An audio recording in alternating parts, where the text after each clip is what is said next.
Greetings. Welcome to Wake the Dead. Today we are furthering our deep dive discussion into the Epstein files. Today is part 8, and we are joined by co host Hans Utter of the Resonant State and our special guest William Ramsey of William Ramsey Investigates. Welcome, gentlemen. Hey, Glad to be here. Glad to be back. great to be here, Sean. Awesome.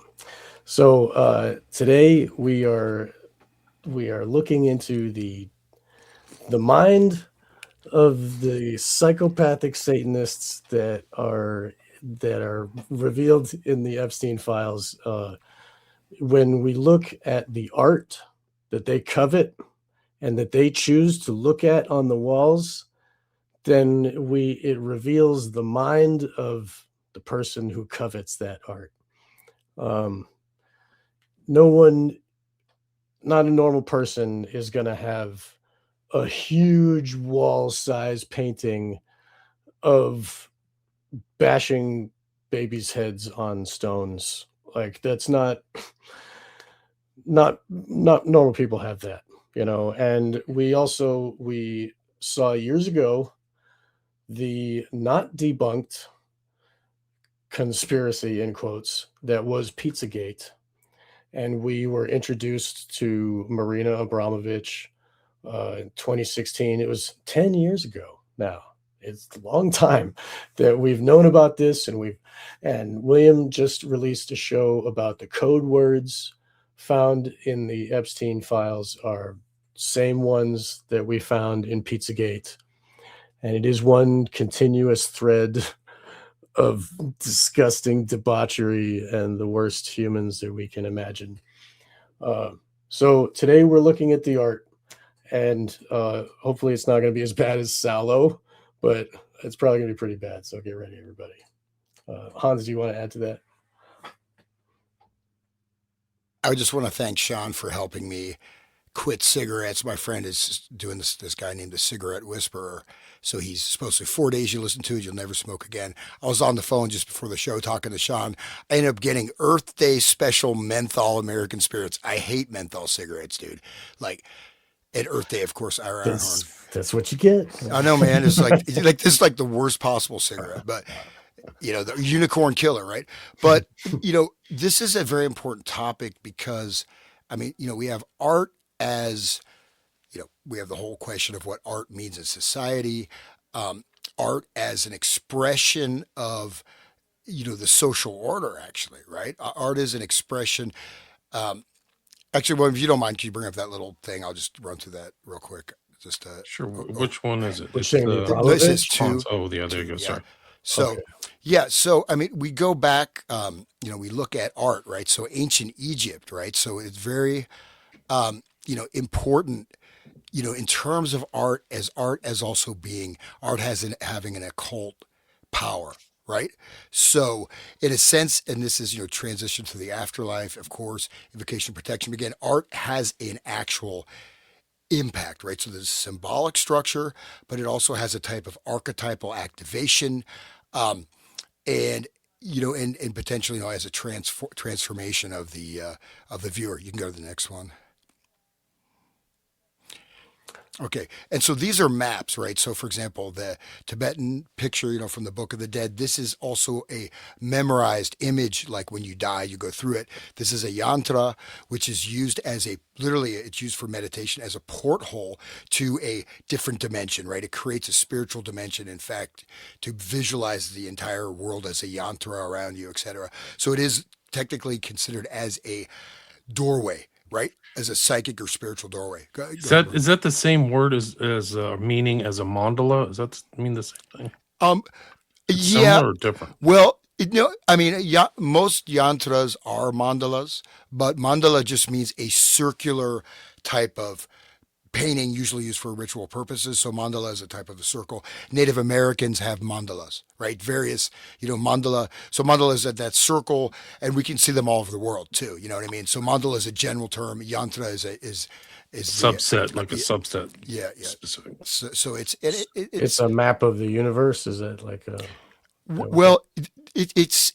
see, this is not a map of the entire universe. This is a Okay. particular psycho spiritual energetic doorway through the visualization that Oh, takes you into, you could say, a particular, this is not, I mean, sort of you connect with the energy of the deity, right? So you'll be able to summon, you enter into the dimension, it's called, the yidam, you enter into the ritual space of the deity, then that energy becomes accessible to you also, right? oh, So the as you can mauve see, zone, right? The mauve zone of the typhoon order. Anyway, never mind. yeah, yeah. So it's actually, though, it is a technical device, right? It is used specific ways in meditation. It creates, and it's actually seen as it has to be activated, right? You have to activate it. You have to know how to do it, right? You don't just look at it and, well, you're in the new spiritual dimension, but it's very important, and these have extremely important functions, and in fact are also maps to these different, so you say, astral dimensions, right? You could say, or planes, or they would, someone could say spiritual, astral, whatever, or just modes of consciousness, right? Just different, and you can also get the energy. You extract the energy from the deity, from that what that deity is holding, so to speak. So we can go to the next one. Okay, so here's another example. We see a lot of very interesting artwork in alchemy, right? So alchemy is, and the artwork and the symbolic stuff is very important. You see a lot of really cool, if you look through some of these, well, maybe not cool, but the old books like on witchcraft, old alchemy, there's you see some of the most far out pictures in alchemy books, right? From like Middle Ages, like amazing stuff will just blow your mind, right? I mean, in all your different kinds of these, you have like the famous one, with this like the six-pointed star, and there's as above so below, these examples, right, of this. But so the alchemy, this was an important thing. You have, of course, all the astrological lunar, and so again, this is also functioning as a map. Also, it's encoded. It's a type of encoded knowledge, through what you call art, right? So it's a type way of encoding information or knowledge. Kind of like the sigils, the Goetia and the Solomon's Key of Solomon and that type of stuff too, right? That's meant to be stared at, and they do the same kind of meditation on those symbols, right? Well, absolutely. So, I mean, the image, so in a sense, you could look at the image as these are very condensed forms of information, right? And so these are experienced technically if you have the right development by both left and right hemispheres of the brain. Okay. And then they encode the information, but they also, it's also initiatory. It initiates you and it also gives you access to a secret language, right? A secret language, but then also it serves as go ahead, Sean. Yeah, Also, like the tracing boards of Freemasonry, absolutely. like each level of Freemasonry, they give you an image to study the symbols, and it's like the whole thing is gives you all the symbols you need basically for, like William and I talked about when we were doing Eyes Wide Shut, we were talking about the winding staircase, and that is on the tracing board, and that's something that they have to meditate on and stare at and think about. It's part of the initiation. And that's something also just to expand, a little bit, if for those who are very detail oriented, looking at some of just the way they live, right? There we saw spiral staircases, I think, in some of these buildings, and there's a lot of the stuff that's encoded and embedded with symbolic meaning. And also, I'll get to one of the more sort of important aspects of this, but yeah, absolutely, 100%, yeah. You can go to the next one if you want. Okay, so this is a Greek, Greek art, right? On a vase. So this is another example, and this ties in with the Elysian mystery rites also, right? So the Elysian mystery rites, and this is also, here's the thing, that it's sort of like when, counterculture music started hitting the top 40, most people didn't know what the counterculture was, right? If you're not initiated, you don't get the meaning of the artwork. If you're initiated, you get a lot more, meaning from that. And that also goes into, we could tie that into Plato, how art really shapes and creates the social environment. Art has a tremendous impact on the society, right? It influences. In fact, Jacques Attali, right? The French kind of globalist, really interesting globalist guy. He talks, and he's connected, same type of circles. Not as, I don't know about Epstein, but, planning this whole new future. He says, art, if you can control the symbolic layer of the culture, you control the culture. You steer the culture through these symbolisms, right? So that's also part of it. But it separates the initiates from the non-initiates, right? The initiate is going to get a lot of information through that. But the same thing, as I mentioned, late mid 60s, you have music that's obviously drug reference, but then, nobody, on the top 40 radio, nobody knows it's a drug reference, even though, like Lucy in the Sky with Diamonds. Yeah, come on, guys. That's not about LSD. He finally admitted it. Wow, big. But you know what I'm saying? So there's all kinds of code. Rock and roll, there's all kinds of code for sex, right? Sex, drug, everything is, cheese slang. pizza in the hot dogs with the map, right? Yeah. Right. Yeah. And the handkerchief. Don't forget and the handkerchief. That was from that sequence I showed for Enchanted, remember? They were literally folding handkerchiefs. Yeah. Remember? With the Bale pizza oven and the pizza. Okay. Right. Yeah, so we can go on here. I'll just finish up my little intro thing. So this is another example of a particular type of yantra. So this is also a yantra, right? So it's not, technically it's not a mandala, right? But it's a yantra. This is used to invoke the energy of the deity. Okay, this is used to bring either the archetypal energy or even to summon, right? To summon, to communicate, technically you're using this to invoke something, to bring something into being from the non-physical to the physical world, whether it's an archetype, whether it's an entity, depends on what you believe. But so these are used, and they're used with, of course, in conjunction with rituals. But this serves as sort of the portal through which the deity or the energy or the archetype will flow out, right? So they're, in a sense, they're used for summoning. So that's also another important function of art, at least art in the context of occult and ritual things. And that I think there's a case to be made that this art can be at least grouped within that, among other categories. And then we do the last one is just these are all the different alchemical symbols, right? So look at how many places we see these everywhere. And I didn't, I've got other, oh man, I didn't send it to you. I could do it later in the show. So I have a whole bunch of images using the stuff we just covered in modern advertising. So how these things are fed into the culture, right? And they also, considering they're believed to like a sigil is believed to have an impact, right? Whether or not it's a sigil or not, it's believed to have an impact, as well as, maybe being a message for insiders, etc. So cool. Okay. That's my little, intro thing. So. Great. And one of the interesting things when Sean was doing his intro is that I was doing a lot of research today, just kind of following up. I could probably do 6 hours on this topic. I'm not kidding. But I came across an article. I never read art mags or anything like that. But this article is literally from 2 days ago. And it's about a guy named, forgot what the writer, Sophia Earlstrom, but the title is Meet the Psychologist Who Reads People Through the Art They Live With. And that's what I think we're going to do, at least tonight, maybe in another episode as well.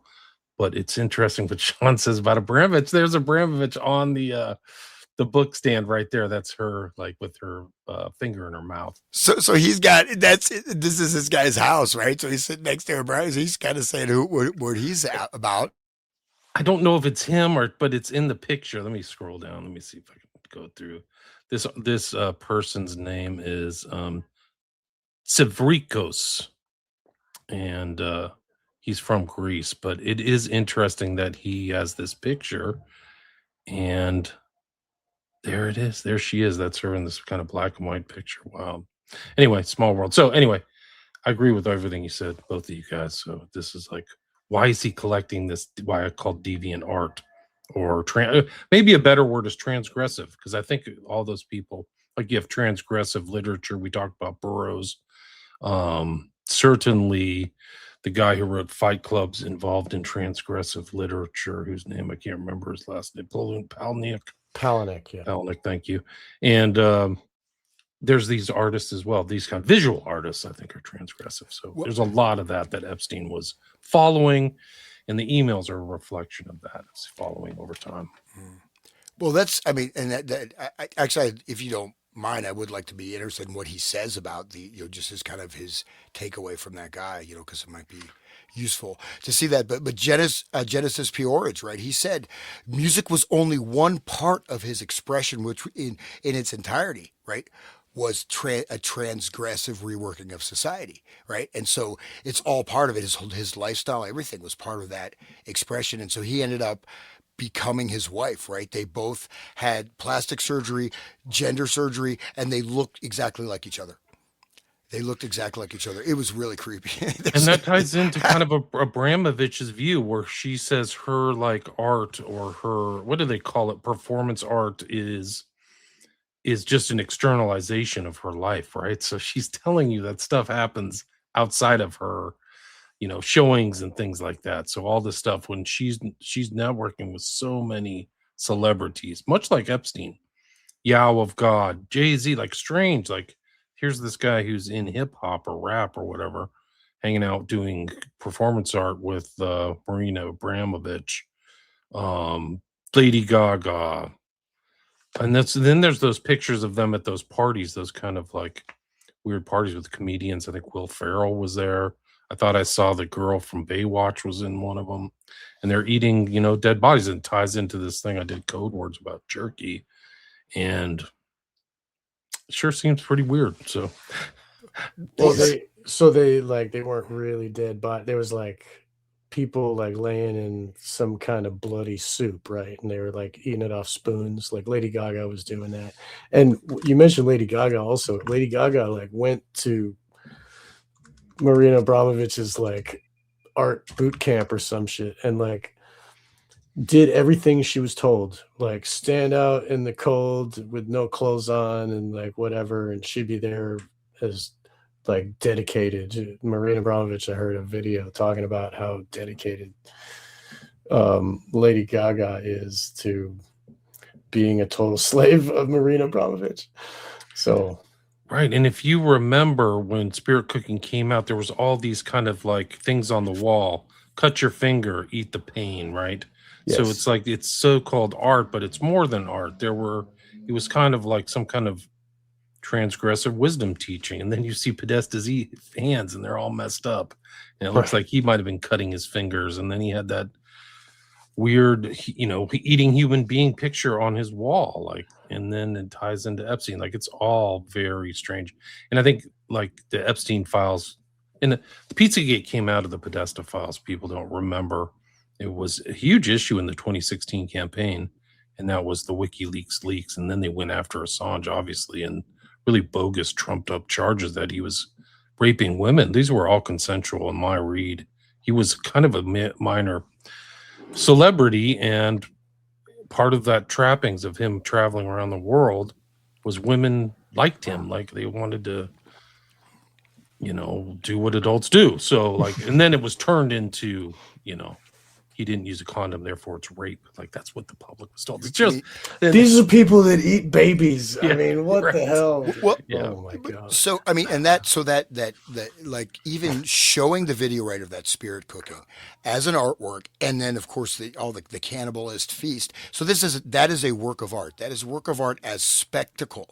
Allen Ginsberg talked about that. He invented the term flower power. He wrote an essay in like 1964 about using flowers as an act, as a spectacular act, meaning that you're interjecting real life with art, right? But you're using it as a transformative methodology, right? You're changing almost the flow of society or consciousness through art. William S. Burroughs, same thing he did, right? And also Guy Debord, of course, that was his Society of the Spectacle, the Situationist. They talked about using this as a technique, right? That was a May 1968 revolution, right? But all these things, I mean, but here's the thing. I think William, you maybe have touched on that, is that some of these are actual rituals. These are not works of art. These are occult rituals, and you're calling it art. How about performance art, where people like mutilate themselves? I mean, all kinds of stuff people do in performance art, right? How is that even art? This is spectacular. What I mean, spectacular means something that's can be framed as art, is actually used as a tool. as a transgressive tool for the social order to embed ideas, to change the quote unquote Overton window. And what else, you know?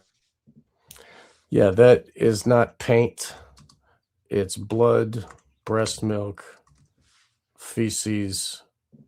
Um, I think not sure if that's it, all of it, but it's like human excrement and blood. That's what she used to write that. They And told the that public it was pig's blood, but you know, yeah, you I don't can't know. trust No, these I mean I people. don't know if it's human. Right. Yeah, you're right. You might be right. It's excrement and blood, right? Yeah. That's an actual satanic ritual. It's not, you know, I mean, Right. Crowley was it's doing written in that. blood, and this is spirit cooking. And these texts are, you know, I'm just going back to, I showed like the alchemical things, right? So they're words, but these have these kind of symbolic meanings, especially for initiates, right? But also impacting the viewer. It's not, I mean, whether you call it art or not, it is a ritual. It is a ritual with blood, and it's obviously a ritual. I mean, I mean, that's what it is. A lot of these videos are scrubbed from the internet, but when you saw, I saw the original videos. She takes like at least like a bucket or something and pours it over this little totem or child or whatever there. If you're looking at this, and on both things, she's pouring it over, and that looks like a goblet or a cauldron or something there that's like halfway up the wall. So there's very vivid stuff, but it's all been like scrubbed. You can't find it on Google. A lot of those parties where they're eating the cakes that look like human beings, they're gone, man. Crazy. Yeah, I want to give a heads up too. Like a lot, I was trying to find some stuff on YouTube. You know, I'm just doing a concert, not there, just gone. Just a lot of stuff is being memory hold. A lot of stuff is just disappearing. PDFs like archive.org. They're not only they altered what. Yeah, I got a 500-page book. I'm going to read it in an hour. Check out a PDF. You know, you're smoking too much weed in Jerry's van, bro. I'm gonna hack it. No, I still got the. It's just irritating, right? Of course, they're Yeah. tracing and tracking you, and they're limiting access to knowledge.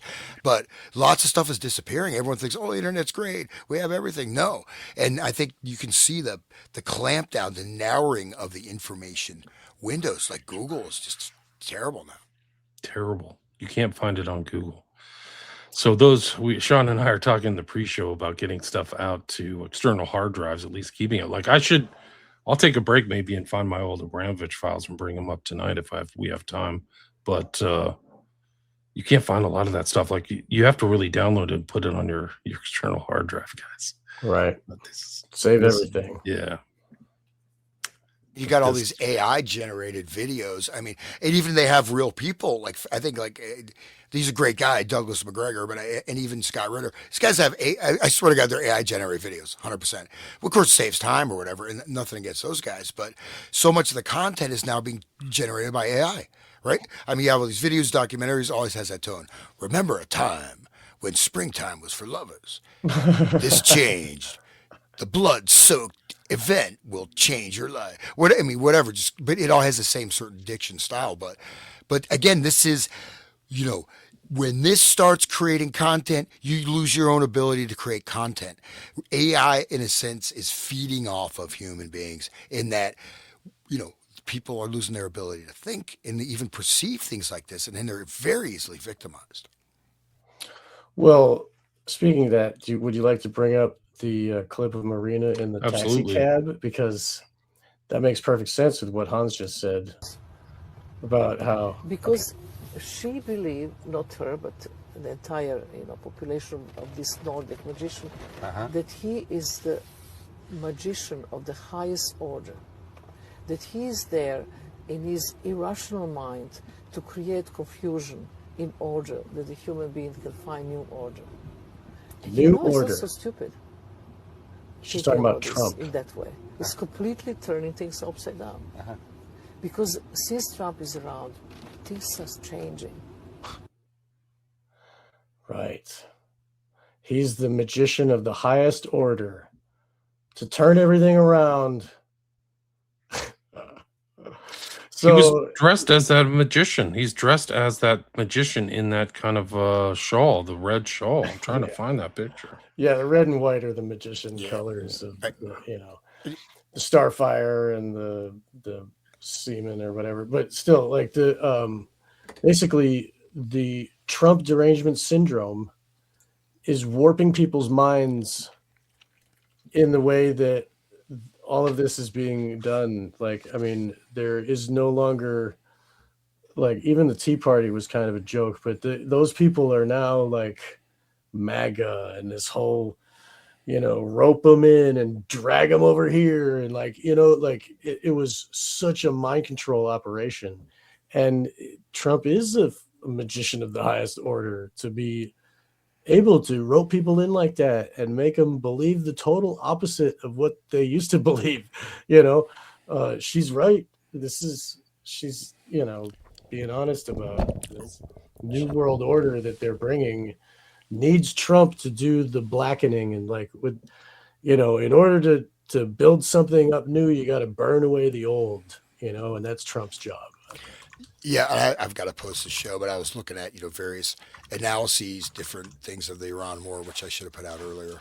But I had a pretty difficult time, but I'm still alive. That's good. But the thing is that this particular entity, like if you see his tweets and you see the weird stuff he does anomalously, now there's also another reading that some of the stuff is being done deliberately. I mean, these are very jarring things he's doing, right? Just jarring, just like, what the hell's going on here? Oh, this one with the demon, man. I love it.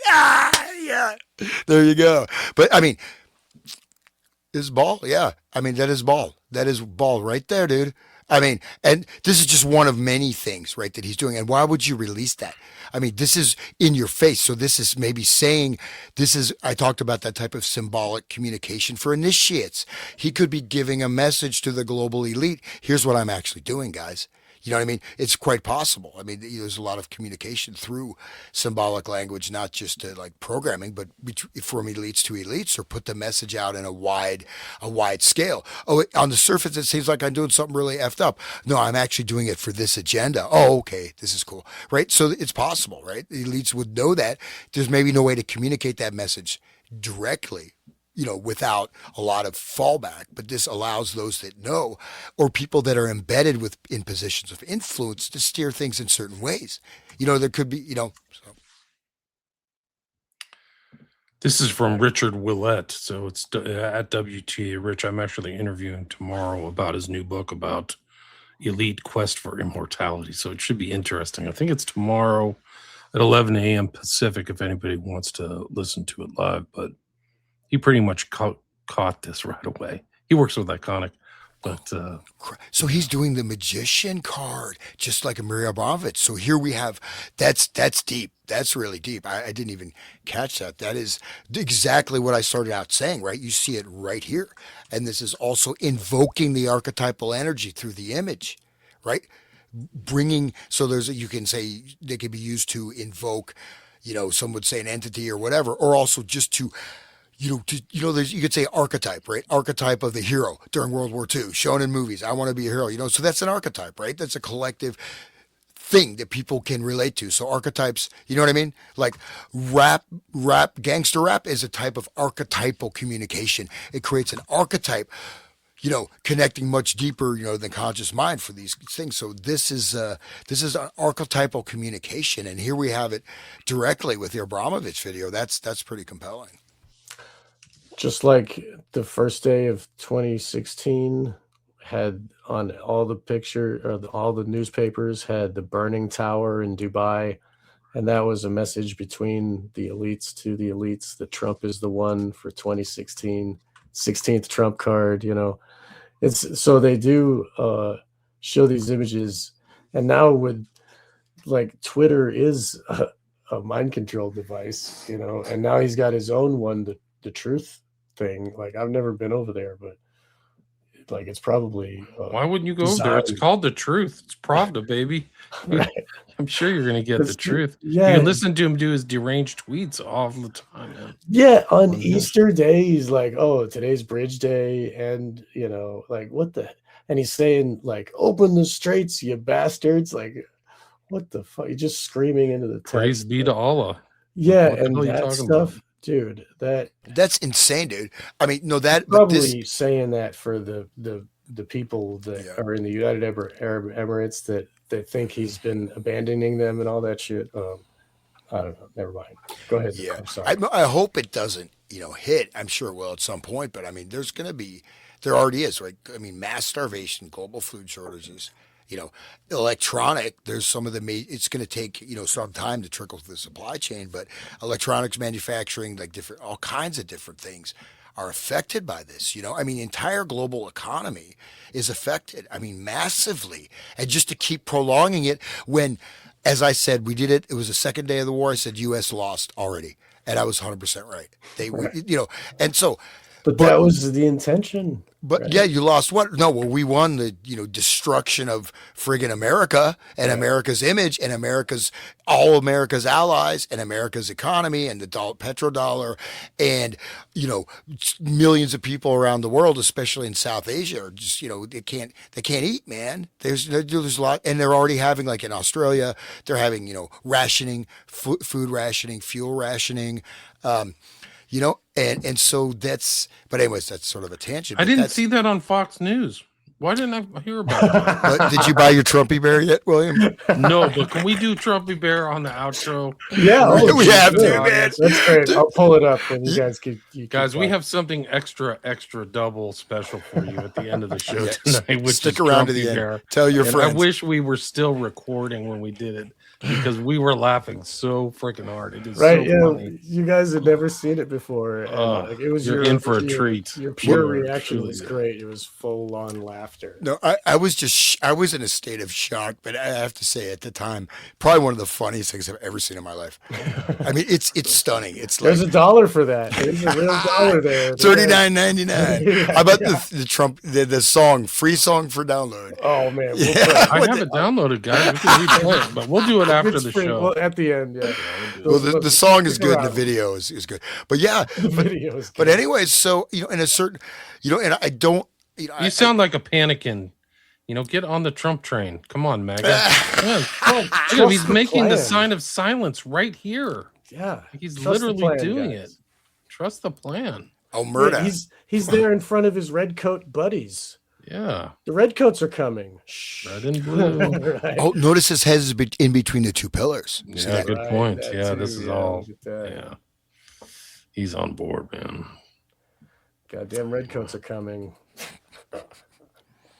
Unbelievable stuff. Like, this is really unbelievable stuff. Like the consequences are already filtering through the American system with food prices. So people are in deep trouble. They don't know it yet. No, and it's like, I mean, this is not a joke. I mean, this is like, but it's completely retarded. And these guys, like, I mean, it's like some drunk, third-rate hack writers. Let's write a script. I kicked him out. I accidentally kicked him out. I'm trying to take something out. I'm trying to take his things that are up on the thing out. So right, that happened to me before. Because if you don't, it fills up the studio. Yeah, right. so. But it sucks. That was just his presentation. It wasn't him. They should have it separated. Right. Good point. Because I was trying to just get rid of his presentation. So that is the host error there. Sorry, guys. I'll jump back. Yeah.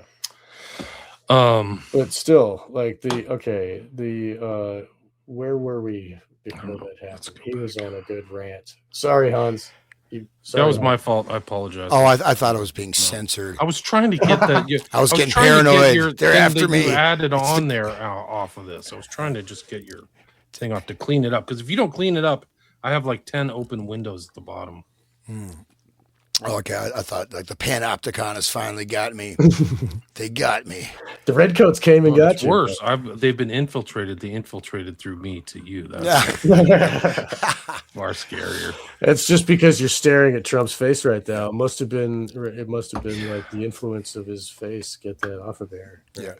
But the thing is though too, I just want to caution people that there are, like in the shows we did, Sean. There's that kilowatt stuff. Like there's multiple levels of things that are transpiring, right? There's different types of outcomes, and there's not necessarily that's the case. It could be. There could be one level it's a case.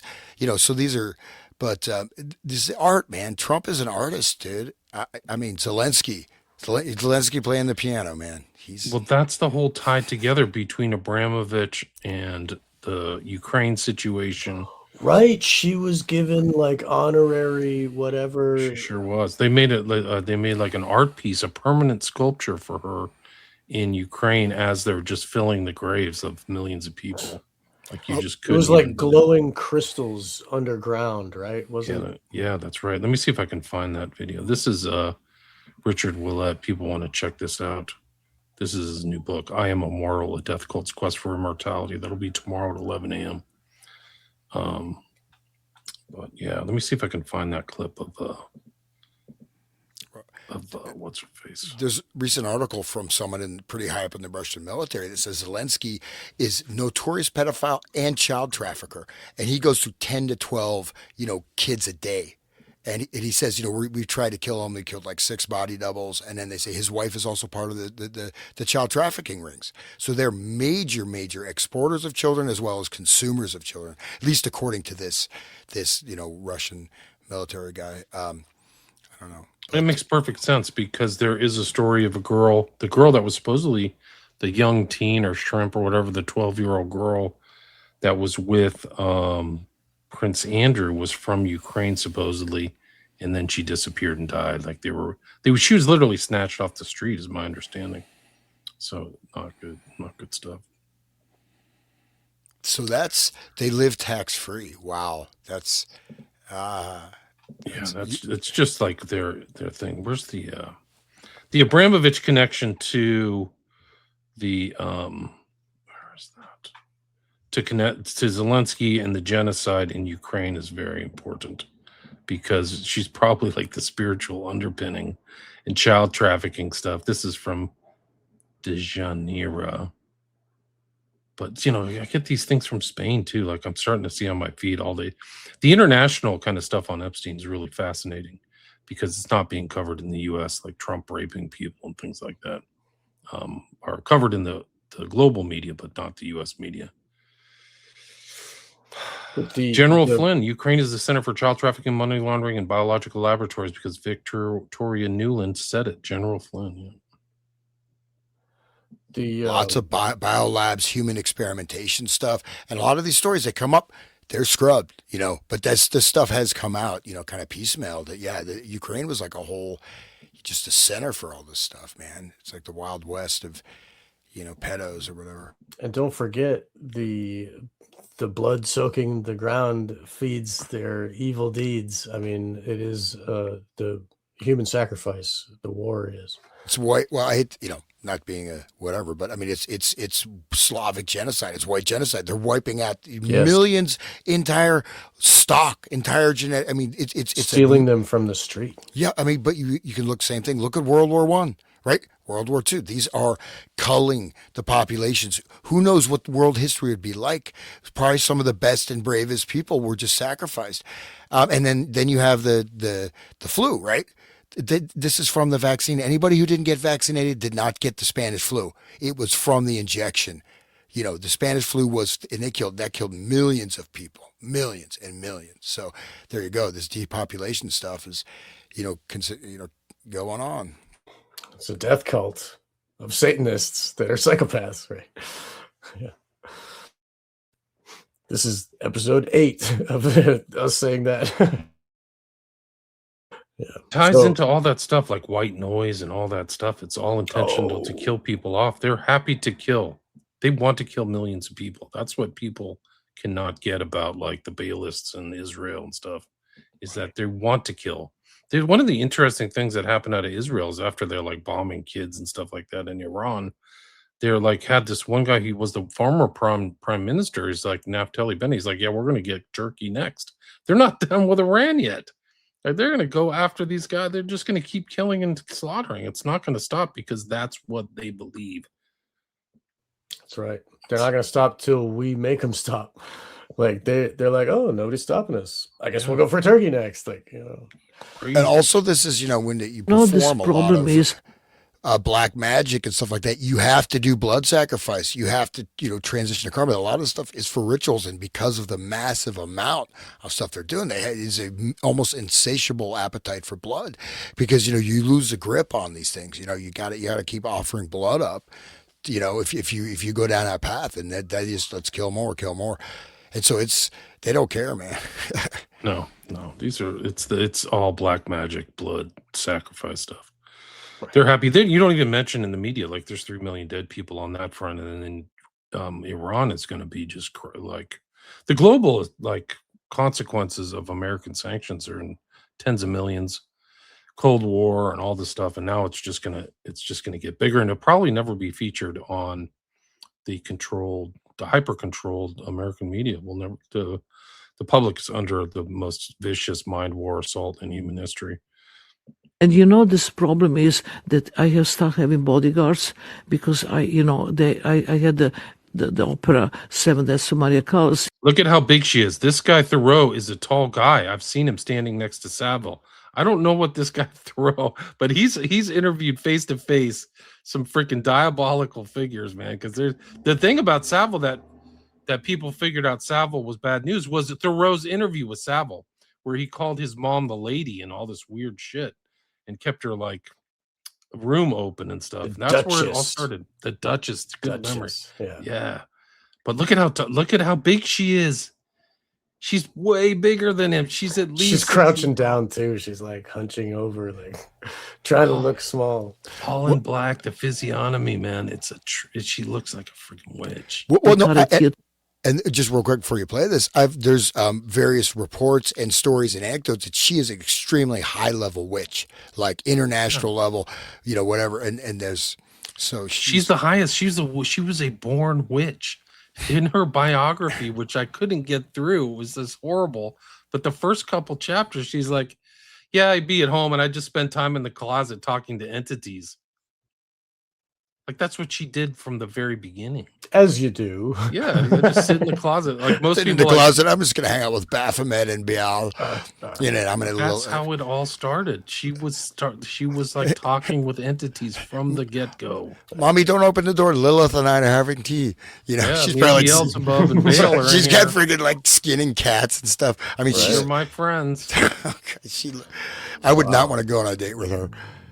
But like the stuff, I wouldn't. Why would you think that? That's funny.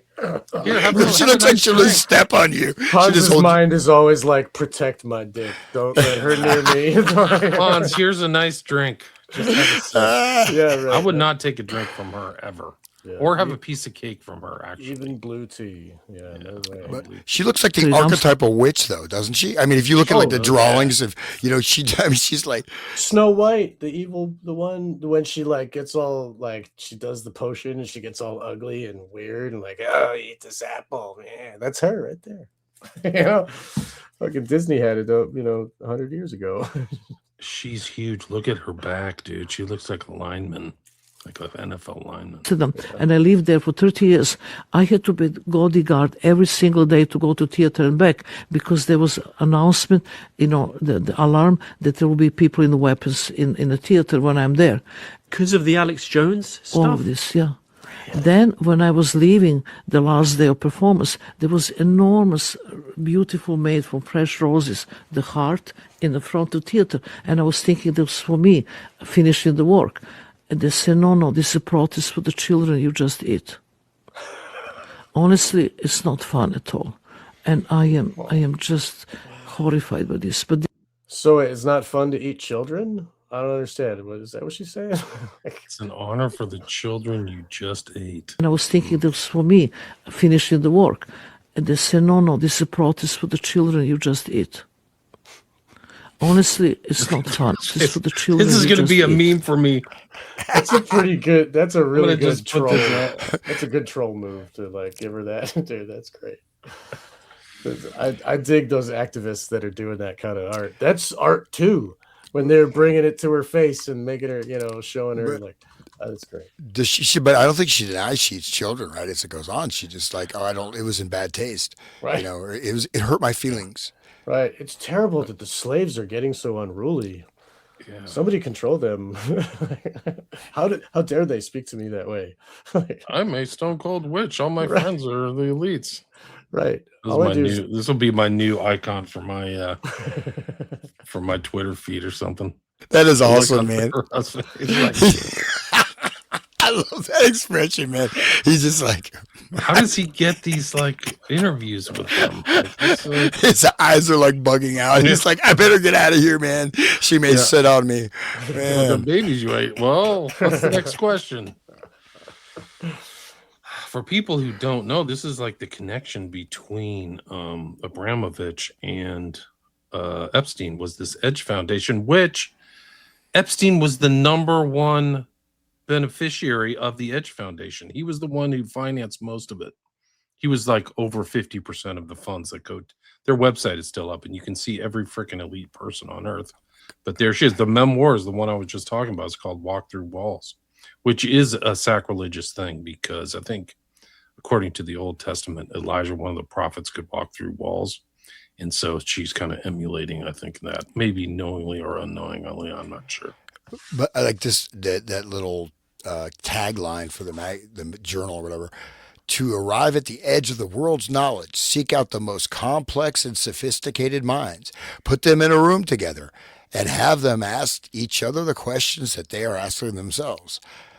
Okay, so that's, like kind of a mastermind thing. But, this is like, like talking about her, exploring the physical and mental limits of her being. She has withstood pain, exhaustion, and danger in the quest for emotional and spiritual transformation. And then I don't know these other artists, but, and transitory objects for human and non-human use. Transitory. So look at this. Abramovich better work with performances, sound, photography, video, sculpture, and transitory objects for human and non-human use. So these transitory objects, this means they are a form of transaction. There's capitalized. That's what I said, as a portal, right? Transition, right. As in, and for human and non-human use. So she's implying that, okay, well, this is a non-human entity. It will come through this artwork. We'll use this to summon this through, because these are, the transitory object. There's some other meanings to that. With these actions, right? And we can give it. It's like a way of giving offering and also taking. That's, like you said, the exchange between. So Abramovich, she put herself through the Grok process. She did one piece of art where she spent hours, I forget how many hours, where she just stood there naked, and there's a table of all these implements of torture or pleasure, and she says anybody can do what they want with my body. And she had a loaded gun, she had and people at first but by the end they were really putting her through the ringer and I think they had to stop. I don't know if she went the whole time. But she willingly took the abuse, and that was part of the performance. And she also says that the difference between a ritual and an art performance is the intent. And so when I'm at a party, I'm doing a ritual, but when I'm at this over here, I'm doing it's the same actions, What is this that you have? This is from the Edge Foundation, where it was there. I just clicked on the first billionaire's dinner, and before we started the show, I was studying John Pagozzi, who is the original selfie guy who was friends with Epstein. He saw Epstein, publicly says he regrets meeting Epstein, but he was in the same circles. Art dealer, rich guy, heir to a fortune, and there he is with the founder of YouTube, Ann Wojcicki, who's met her maker, I suppose. But this is from 2015, so it's the original Paul Allen. That's the guy who started Microsoft. Paige Dillon. In the background of one of these is Epstein. I think they scrubbed it from the site, but he's here. But she's part of this foundation, so she's in this influence. I can't believe that they wouldn't know how dark she was. I feel my sense of, I don't know if there's actual proof, but I feel like she's been put in these things. No, I mean, they're followers of her, most likely she's calling the shots over even some of these billionaires, you know what I mean? Because she's very much connected with this high. This guy Pagozzi was in here. I'll bring up Stuart Pagozzi. Brand is there, unbelievable stuff, dude. The more you research, the crazier it gets. There's Bezos, co-founder of Google. Remember He's here. I'll bring this up right now. Like, I'll just show you. Hold on. Give me a second. there was that image of Abramovich with the Jacob Rothschild, in front of Satan summoning his minions, and they're all proud. Like, that's a piece of artwork, and they're like, that's filling the frame behind them. And who's their minions? Oh, these two guys. It's like, it's pretty interesting how they use the artwork to give their message. There's just so much here, dude. He is connected. Epstein was connected to so many people. I have no idea. This guy lied too. Pagotzi, and the researcher that I saw, he never brought up his association to Edge and like, this is just absolutely crazy stuff. Watch this. Well, I mean, look at the Sergey Brin. You got Paul Allen, co-founder of Jeff Bezos. I mean, these are like, as Larry Page. I mean, these are like major. I mean, these are like movers and shakers of planet Earth. I mean, at least in terms of the, most of our technology and whatever. I mean, these are. Brin is in the files. I caught him. We did a live show on another show, and we caught him like with Epstein and one of his cohorts on the island. And it's not there. God, I cannot believe Pagotzi. What? Look at this. Watch this. So Pagotzi is in air. This is kind of the follow-on slides I had. That's the gate. We'll talk about that hopefully. But that's Serrano. There's Epstein. This is Coons. Let's see. And here's Pagotzi somewhere. There he is. John Pagotzi, the father of the celebrity selfie, turns on himself again. November 7th, 2025, fairly recent. So this is the guy that we see right here. It's literally right here. Let me see. He's hanging out with Paul Allen. That's number 2 at Microsoft. This is also Paul as an art collector. Having himself in pictures is why the father of the celebrity. So all these people he's in the pictures with are celebrities, right? It's really weird. It's meta how it's about him being in a picture, and we're watching pictures of him with Epstein. Like, it's really interesting how he liked totemic, like African art. I'm curious to see what kind of totem art it was. Like, because sometimes these are like ancient, African gods, like voodoo type stuff. But here's his pictures. Like, he's with Hunter S. Thompson, bro. And Andy Warhol. And I mentioned Lady Gaga's connection to Abramovich. He's just he's hanging out with all these people. Oh, he had that Masonic finger sign thing in that last picture, with the pinky. Where is it? Right there. Oh, okay. You see that? Yeah. Or some kind of whatever. These are just things that got up. I mean, he's been in like for 40 years taking pictures of all these celebrities. Schwarzenegger. Blanks. Is that Epstein? John Belushi. Where? I don't know.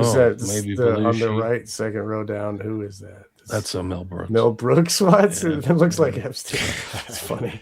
I love Mel Brooks. I'm sorry, Mel Brooks.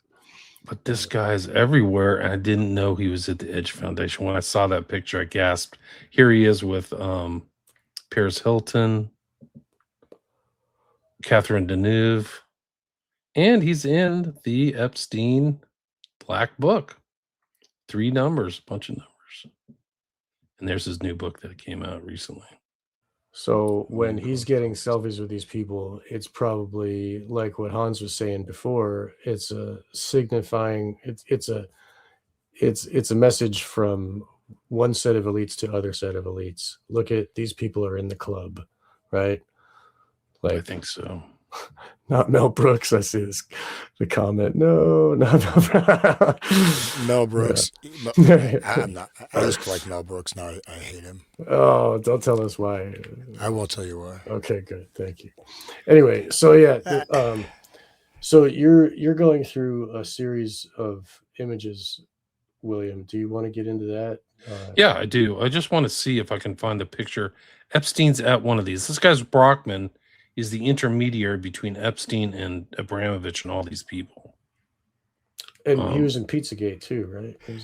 I don't know. No, that was Brock. There's Pagotzi again. He's there every freaking time. There's Bryn in the background. God, he just lied. And Wojcicki, she's like YouTube founder, man. Yes. It's one of these billionaires' dinners where he is. There's Omidyar, that's eBay, Groening. He's supposed Virginia Giuffre said that she gave him a foot massage. So this whole foot massage power thing that happened, what was the thing? Bezos before the roids. Max Brockman's son. Pritzker in the files. And the Pritzker over the family, top. the transgender stuff, I mean, they spearheaded that. They funded that top to bottom, man. They funded it, promoted it. Without the Pritzkers, it would not have happened. No way. They're the money behind it. Yeah. I think this Nathan Wolf is Metabiota. He's involved in COVID. I think that he's one of the hidden players. There's Gates, right? Totally busted by thing. There's Brockman. Not Bill Gates. He's my hero. he's a renegade upstart tech genius that defined the 20th century. No. He Joey cares about Ito, totally involved with Epstein. Peter Gabriel, dude. Oh no, Peter Gabriel.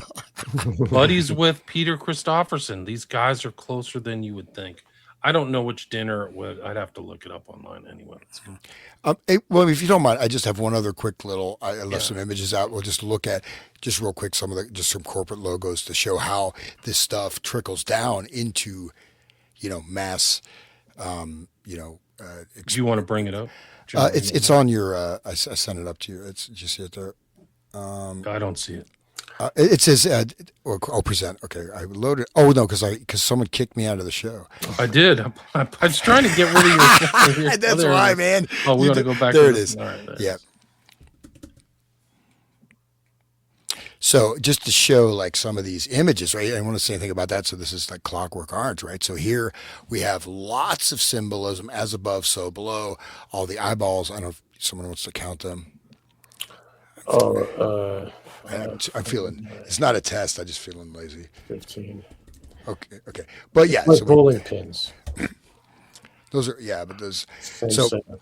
but these are where these types of imagery and stuff gets into the mass mind, right? Communicating and also using archetypal, influencing, right? Influencing people's, programming subconscious imagery, right? You're putting in subconscious cues. Certain images, they were seen as having certain power. They would not be released from the initiates. And now, of course, revelation of the method, right? Here we are. But not only that, initiation of the population as well. So you can go to the next one, I guess. That's right. Bill Gates had Abramovich on for a ad or something like that for Microsoft. Google Glass. Google Glass, and then people got no, it was pissed. Microsoft glasses. Yeah, right. They got really angry and took it off. So like he's connected to her as well. So let's see if I can find that. So logos, branding, algorithmic manipulation of people, configuration of people, nudging, right? So this brand archetypes. I mean, so these use archetypal energies, right? So the brands themselves are invoking things that were done, previously through ritual art. So this is an example of the brand archetype personalities who we can see. What kind of brand are you, William? Caregiver, everyman, belonging, jester, lover, hero, magician, outlaw, sage. And so you can see provide structure, explore spirituality, leave legacies. These are the circle. It's also a mandala, right? So this is from corporate advertising. And then we have Cher there, with the Egyptian Eye of Horus, and right there, Katy she's. Perry. Oh, sorry. It's all right. Same thing. She looks like Cher. I just saw the Eye of Horus. I guess I didn't look that close when I downloaded it, but still, Katy Perry. Cher also has similar stuff for the Egyptian stuff. Katy Perry had the eye blink problem after she got the jab too, right? Isn't that ironic that she's doing the eye thing with the? Yeah. So she's got the one eye thing. You can even see, and even colors. These are very, very specific colors. These are not normal. Don't look at it closely. Oh, that's yellow. That's orange. These are specific shades of color with specific meanings, like the blue, like the colors in Katy Perry, formerly known as Cher. No, I was kidding. But there was a lot of this Egyptian stuff like in the 70s, right? So there's some stuff, and of course, like it was King Tut. Remember that? So that's another way that novelty song by Steve Martin. William, you remember that? King Tut? Yes. Born in Bad. Okay, I'm not going to sing it. I won't. degrade myself to that extent, but I mean, I can't, just not a good singer, but the song King Tut, Funky Tut, so King Tut, but he has all the Egyptian iconography, Walk Like an Egyptian. Remember that song? Right. So, Of course. and these are ways of inputting things, right, into the cultural stream, and also connecting these interconnected elites. And you can communicate, vast amounts of information to those who are in the know without any direct communication whatsoever, right, through the media. So we can hit the next one. So these are basically corporate logos that a lot of times have sigils embedded within them, right? So there's lots of sigil magic within corporate logos. Maybe you'd want to say something about that, Sean. I don't know if you. I think people should look at Freeman Fly's work from 20 years ago. Maybe he was talking about how a lot of the corporate symbols have Freemasonic imagery. And he went through like a bunch of them, and so people should look at his work. But yeah, I agree. Like a lot of these, and we see that in everything, like because these are archetypal mind control. It's a way of, and even like the names, like Pepsi, like Pep is the the snake god, the evil snake of the Egyptians, and then Coke is like, there is another word for dick, for like these are Egyptian things. It's really interesting. It's not interesting. It's just weird how they take those energies and they recycle them into something that we don't really know. Our conscious mind does not know it, but our subconscious does. And the Freemasons use those symbols as well. So you'll see a lot of that too. It's a language set. It's like another language. Oh, absolutely. And so, one thing, there was a couple, I forget, I saw years ago, they talked about sigil stuff, but like a lot of times in the news show, I haven't watched like Fox News, CNN for a long time, but they have all that, like Alex Jones has it, some of the super pro, you have this kind of ticker tape with these like weird images, stuff just bubbling up, right? There's all kinds of stuff embedded in that, right? So these, they had gone through and freeze framed it. And if you look at, what I'm talking about, right? So you have all these, it just looks like bubbles or background stuff or this or that. And there's tons of stuff embedded in that, right? They would go through every couple seconds and pause. Here's this, here's that. So it is a type of symbolic imprinting, right? So you're connected with brand, desire, personal identity, right? Your personal identify. I go to Starbucks, I'm going to have my I eat at Whole Foods. I'm going to get their, their organic fish that's like farmed in like toxic sludge in Thailand and pay like quadruple the price. But so you're creating like a dreamlike state where people are having constantly bombarded with these images and influences, which are very powerful, right? Normally, in past human cultures, the use of these types of things were very selected, right? Maybe more potent, right? We started, I think pre-show we mentioned Hieronymus Bosch, right? But that's, but we look at, religious iconography, this, that, there were things, but, we are bombarded, but these they're imprinting, right? They're imprinting these in the subconscious.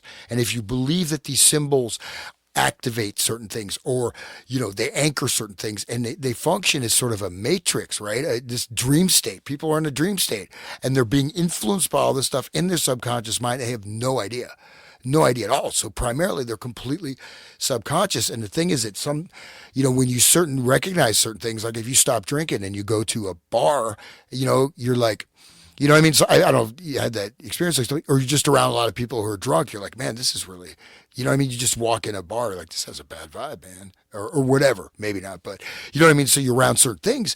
The same thing if you extract yourself from the media, right? So, because I lived in India, like in my early 20s for like 5 years. I came back, I was like, whoa, I could see all this stuff all around me. Right now, India is probably the same, right, as the U.S. But I mean, these things are impacting us. They're everywhere, and they're all manipulations. They're all deliberate maybe not everything, but a lot of the stuff is deliberate programming, and they fit into an entire systematic context. So I just two more of these and then move on. So the next one is next slide. So that's this example of painting, basically, revelation of the method, right? So this is exactly, this is, showing you what is actually happening, right? So they're top of the head is empty. This is all coming in. They are identified completely with the image. They are, in a sense, they're inducted into the dream state. They live in the dream state through the media. They're not aware. People are not aware they're in a dream state, right? And this was research done in the 60s, 70s, talking about it induces an alpha state. You see the external world as a dream state. That television imprints your consciousness for 2 weeks after watching it. I did this study a couple number of hours. It affects the brainwaves. I mean, you're literally in a trance-induced state it's happening, not just, unless you're really conscious of it, it's biological, it's neurobiological, right? And that's one of the ways television was designed, right? So, and just one more. So we see this all over the place, right? You see this all over the place. This third eye, right? This is an example. And we can find this. You probably think of 1,000 examples, right, where this shows up. So, okay, that's it for that. But just saying, these elites behind the scenes, they're conveying a lot of stuff, and the people in that thing you just showed us, right, William? That all these billionaires, these are the people that they're running the whole, a lot of the world, right, in terms of production, consumption, everything. Everything you're saying, they're doing through the technate. They're all there. It's like all of them: Musk, Bezos, Microsoft, Gates. It's really incredible. They're like the who's who of the Trump administration, and they're actually taking power. They're instituting all this kind of stuff, this Luciferian AI Palantir crap. So they were all there. They're all around Abramovich. They're around Epstein. That's why they don't talk about Epstein, because it's like she's too important. The total information awareness patch features the all-seeing eye looking at the globe, and that was before Palantir. It was total information awareness, and it featured that image. But yeah, that's a positive image too. It's not all negative. Well, yeah, it shows this eye in a pyramid beaming over the entire Earth, controlling the entire planet. It's positive, I guess. Yeah, Well, no, just the eye itself is like it represents an awakened consciousness. Like 3 aspects of consciousness is thought, emotions, and action. And when all those are engaged and working, then it's an awakened person. It's also like the 2 halves of the brain working together so that you can engage the third eye. There's a lot of good ideas, but it could be used for good or bad. They can take a good symbol and make it bad too. Like it doesn't. Sean, I didn't know you're a member of the Illuminati, bro. I'm going to have to rethink our friendship. Yeah. He's an Illuminati. He came out. We're going to post this clip. Sean, the guy in the pyramid, one eye, Mr. One Eye. Yeah, there you go. But if you look at the dollar bill, right? So the meaning there is what? This is capstone. This is the illuminated ones. I'm just teasing you, Sean. I get it. No, Mark Passio did a thing talking about how it's like he or it favors our work. And what is the work? Are they building up the pyramid to block out the light of the creator? Or are they tearing down the bricks to expose the light of the creator to let that light shine? You know what I mean? It could be seen as 2 ways. The pyramid could be almost built, or it could be being deconstructed. So anyway, there's good ways of looking at everything. You know what I mean? Even like I worry about putting the number 93 on my email because I don't want people to think I'm a Thelemite. But the idea of will being aligned with love is good stuff. That's like a good idea, but Crowley was a psycho. You know, I mean, they take it and they can do what they will with it, and they change it around. So like the symbols, I just had to say that the symbol itself isn't necessarily bad. It's just that people but it represents the higher order that's beyond, like the creator in the next dimension above, who like cuts a slit and is looking down into our world. You know what I mean? So if they want to make themselves God, they're going to take that symbol and wear it on themselves. And look, I have the eye and I'm the one looking down. You know what I'm saying? So it's just, they take the symbol and use it for the power that it has, you know? Yeah, it's just, I may agree with you. If I was a member of the Illuminati, Sean, like you, I may agree with you. No, but no, the eye in the You're pyramid. drinking that blue tea, we'll see by the end. Things do. If you drink too much of it, everything starts looking blue. It's pretty weird. Right. I think it's a mild hallucinogen. It's connected with Datura or something. Nice. There you go. But it's good for the brain, supposedly. Everything is not looking blue yet. Maybe soon.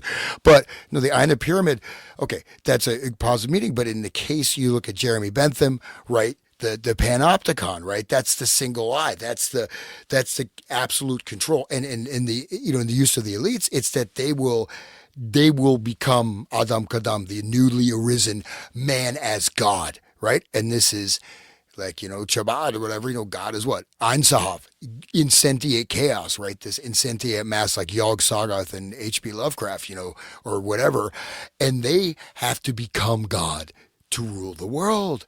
And so, but I'm not saying it doesn't have potentially have a, it has that meaning, but if you look at its utilization and its programming, Totally. so the symbol is being programmed in a certain way, but it doesn't mean it's bad. Yeah, I agree with you completely. You're right. And what you're saying is valid. It's all like, I'm not saying what you're saying is wrong, but yeah, like, I definitely want to make sure that we get some things in before the end.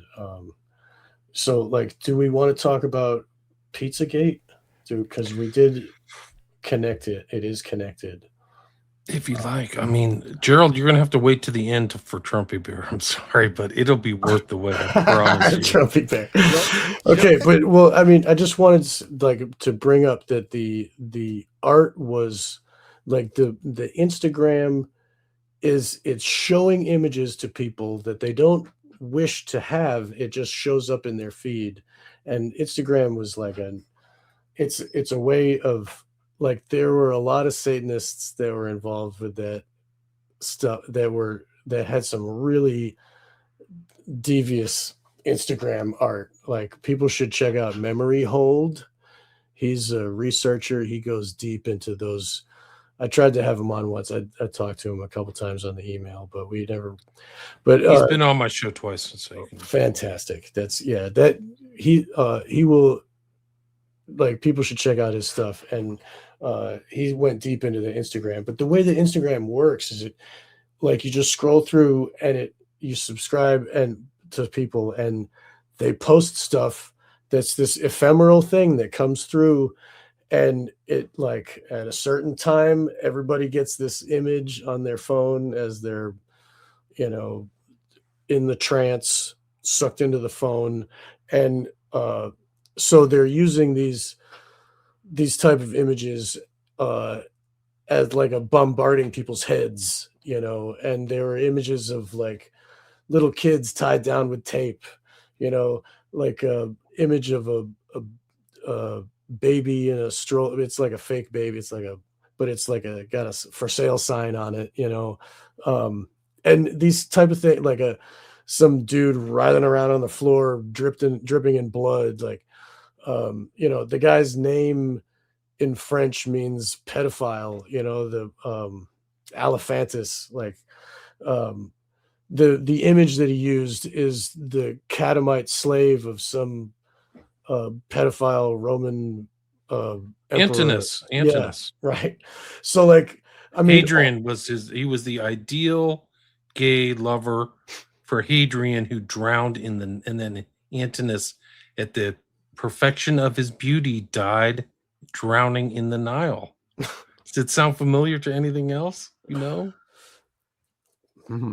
Smiley face killers. Yes, exactly. And they choose young, fit males, right? They don't choose fat ones or ugly ones. There's nobody fat or ugly. I mean, it depends, but they're like all athletic types. Like, I think they fit within the gay ideal. They're a little skinnier, so they're not like overly big, like linemen or whatever. A lot of swimmers too, which is weird. So it's like the swimming phenotype or whatever. What do you call genotype? Or I don't know what the term is, but the guy who did the original stuff, Gilbertson, like these guys are on this kind of like almost off the mean curve of body types. They're in some kind of thing that's off to the side. It's very strange. But yeah, Hadrian, Antinous, and then Antinous drowns. There's actually, if you go through the gay literature, which I don't recommend, but there are like books. The reason I know this is because I was like, who's this guy? But there's like books about Antinous. Like it's some type of thing in the transgressive gay subtext of them, and they're like, this is what they like. I don't know what, like a man would be Marilyn Monroe, or I don't know, like some kind of ideal woman for a man. Like Antinous is for gay dudes. I had to get therapy when I found out the Village People were gay. Why? Macho man. Yeah. He's a macho man. Actually, that song has awesome lyrics. But I mean, it's weird when Trump is on there. Did you hear Trump talking to that MMA guy last weekend? No. Oh, dude, it made me think that he may have sucked Bill Clinton's Johnson, dude. Of course he did. Yeah. I was like, whoa, bro, you sound like this is. But anyway, this is not a straight person. Let me see if I can find. So like the Instagram, all of those ideas are getting shoved into the heads of these people. They don't know what Antinous is. They look at the image every time, every time a post happens, and they see the word Alephantis, and then they see the thing, and so it is like, it's a mild, like, also they love to flaunt how, like, look what I can do, and look, I can put it in public and nobody does nothing. Like, a friend of mine used to call it dark shine, where they like, they put it in your face, because it's like, it feeds their ego and their narcissism, and like remember the Olympic ceremony where they had like the big fat blue guy on the plate, and they had the fat female, the being Jesus and stuff, like, they're just shoving the Satanism at us, and like, haha, what are you going to do about it? I think that's what that Pizzagate was, and people finally realized, oh, that's what it is. And then it all exposed right before the Trump election, and Hillary Clinton's connected to this, and Alex Jones was going hard with the spirit cooking, and I think it tipped the scales into the Trump camp, for the first time, because people couldn't imagine that Trump would be part of that. Like Hillary Clinton, of course, she's evil, but and now we see, like, even if he's not part of it, he's still covering up for him and keeping them all safe. And like, that's why he's the president, so that they could release these things, and they couldn't keep a cover on it anymore. You know what I mean? That's why I think Trevor Moore, there's a clip of Trevor Moore from Whitest Kids rest in peace. And he said that he heard a rumor that that Epstein had a dead man's switch, and turns out it was the COVID got released once Epstein was murdered. And so, like, I mean, it's pretty silly, but really, like, when the Epstein thing happened, all of a sudden it was a big distraction and nobody's talking about Epstein anymore. My friend Freeman said that, like, he would say that to people at the grocery store. They'd be like talking about COVID, and he would bring up like, oh, at least nobody's talking about Epstein, and everybody like looks at him all silent, but really it's like manipulation. And now we got more Epstein, and okay, World War III, right?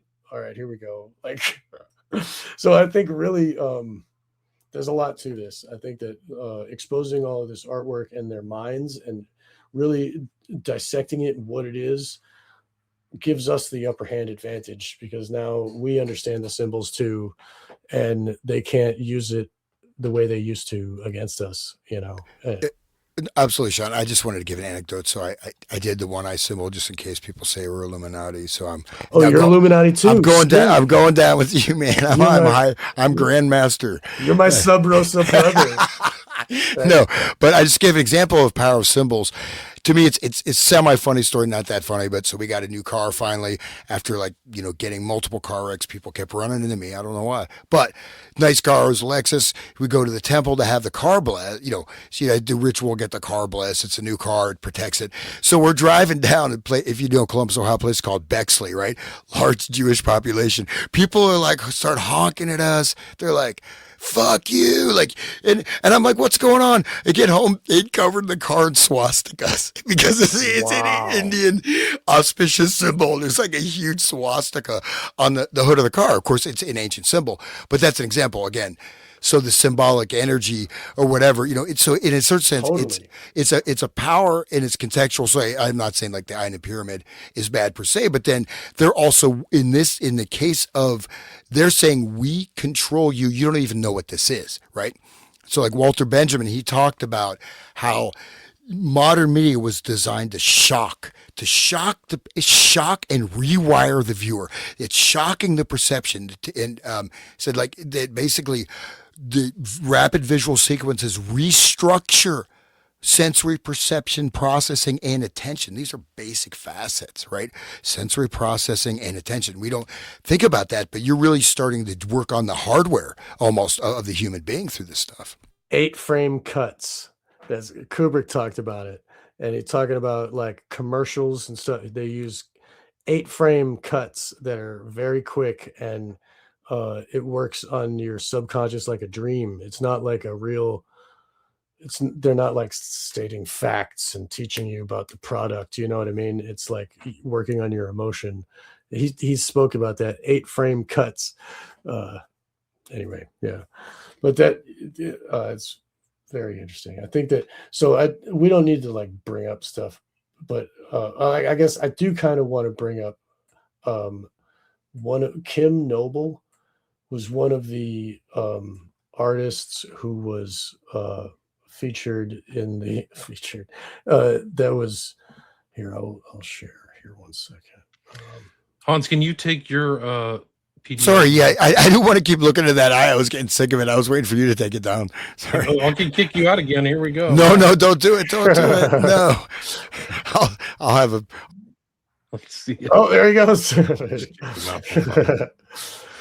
Oh, I got it. Okay. That's what you want to watch that Trump video that I don't know. Tell me what you think about this. Here. You did kick me out, William. I was about to delete it. That was mean. No, that's okay. I'm sorry. That's the last time. I'm not buying you a Trumpy bear. Oh, damn it. All I really want to do is listen to the song. Here we go. Listen to Trump. Just watch this. Tell me what you think. If people don't know the Epstein files, they said that Trump performed fellatio on Bill Clinton, but this kind of makes me think. It's crazy. But look, thank you for doing what you're doing. Not only what I want for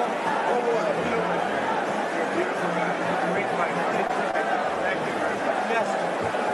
Put me the model here when they stop the fight. I'll give you a money. You look so good. You're too good looking to be a fighter. You are some fighter. Thank you, man. Thank you, sir. Thank you. Congratulations. 16-0, man. Yeah, you heard it there from Dana. Congratulations, Trump wants to bang. You're a beautiful guy. Costa was 5-0 in the UFC when he challenged for the middleweight title. But also to hit him to the point that he just falls down. He keeps wanting to touch him, and he's like, "You're too good looking," but he squares up with him. True this is love. Body language. He's not giving him the side angle. He's really one of his targets. He's targeting a 14-year-old, 15-year-old model. It's kind of he's treating this guy like that. Reminds me of a Beatles song, I Want to Hold Your Hand. I wanna. Like, he's like the way he's holding hands. Like it's a little bit long, you know. Just I look mean, at the it's, body language. Yeah, just look at the body language. Smile, looking into his eyes, not stepping away, extra touch. Keeps touching him. he touched his thigh. You see that? He reached over there. He's like, yeah, he did. Sorry, Trump. Looks down at his body or something. Like, watch this, man. Look at this. Watch Watch his eyes. You're too good looking. Watch his eyes. Watch Trump's eyes. Keep watching. See it? He gets that extra look in while he's not looking at him. See that? I don't think that's me, man. There's something going on there. I hope Iran makes a Lego video about it. They should. They're usually on point, man. They're putting stuff out like right away. Yeah. They're fighting the info war. There's no question. So this is an image from Kim Noble, and she was Tony Podesta had her artwork. Tony Podesta is brother of John Podesta that we know from the Podesta files. And there we written backwards on the wall, it says help. Pratt was here, die, daisy chain next day. And there's these small children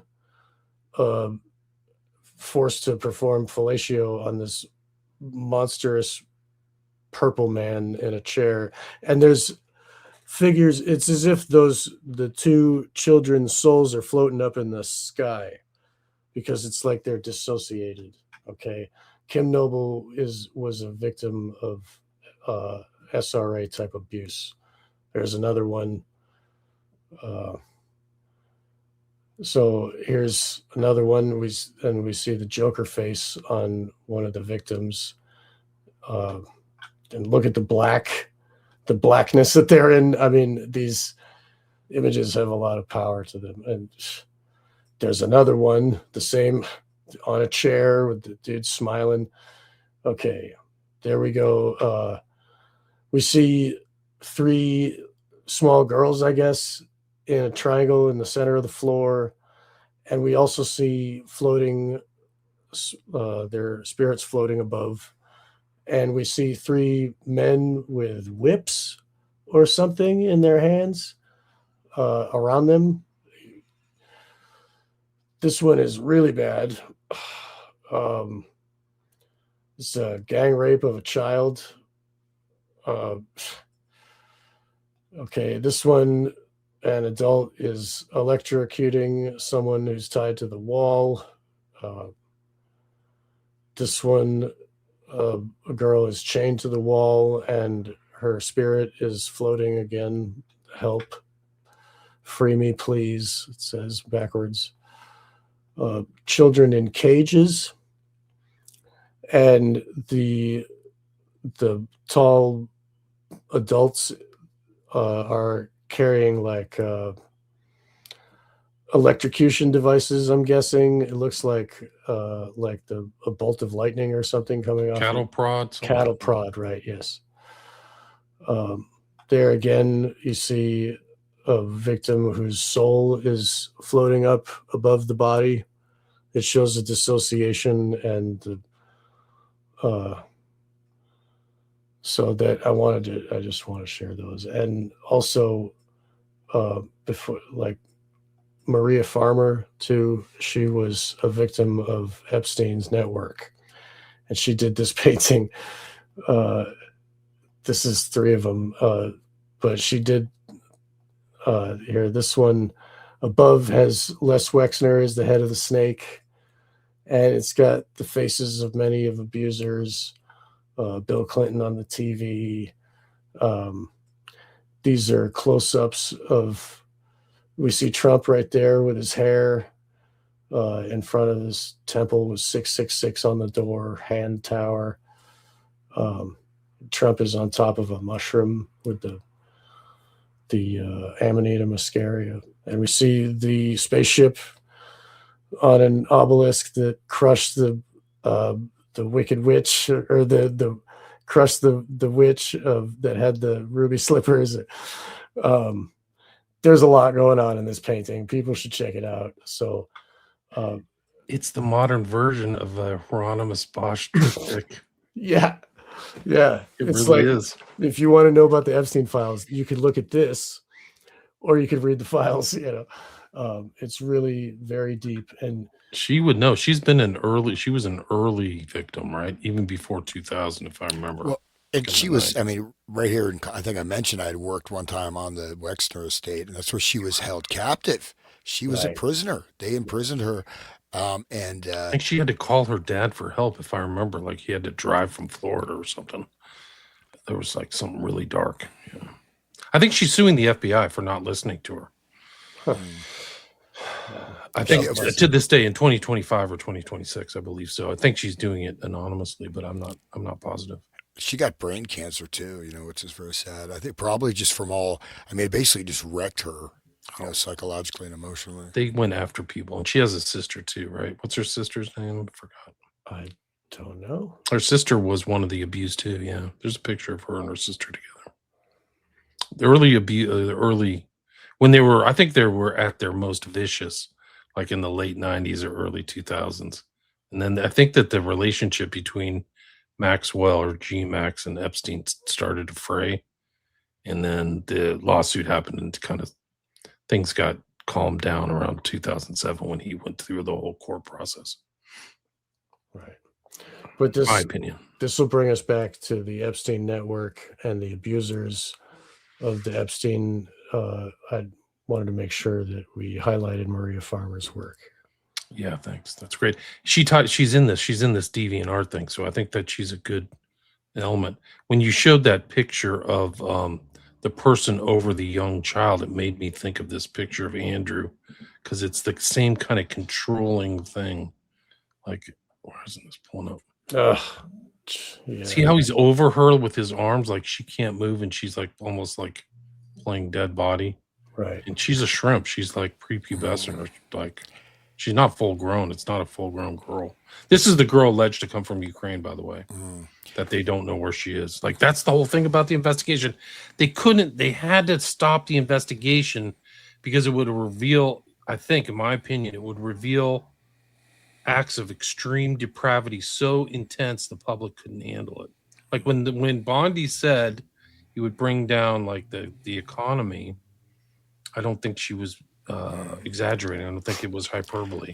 Bring it down. No, absolutely. But I mean, look at this guy's expression. I mean, this guy looks like, almost like a living demon or like demon possessed. And he looks, I mean, his eyes, his expression is like, I'm going to kill and eat this person. I mean, that's really scary.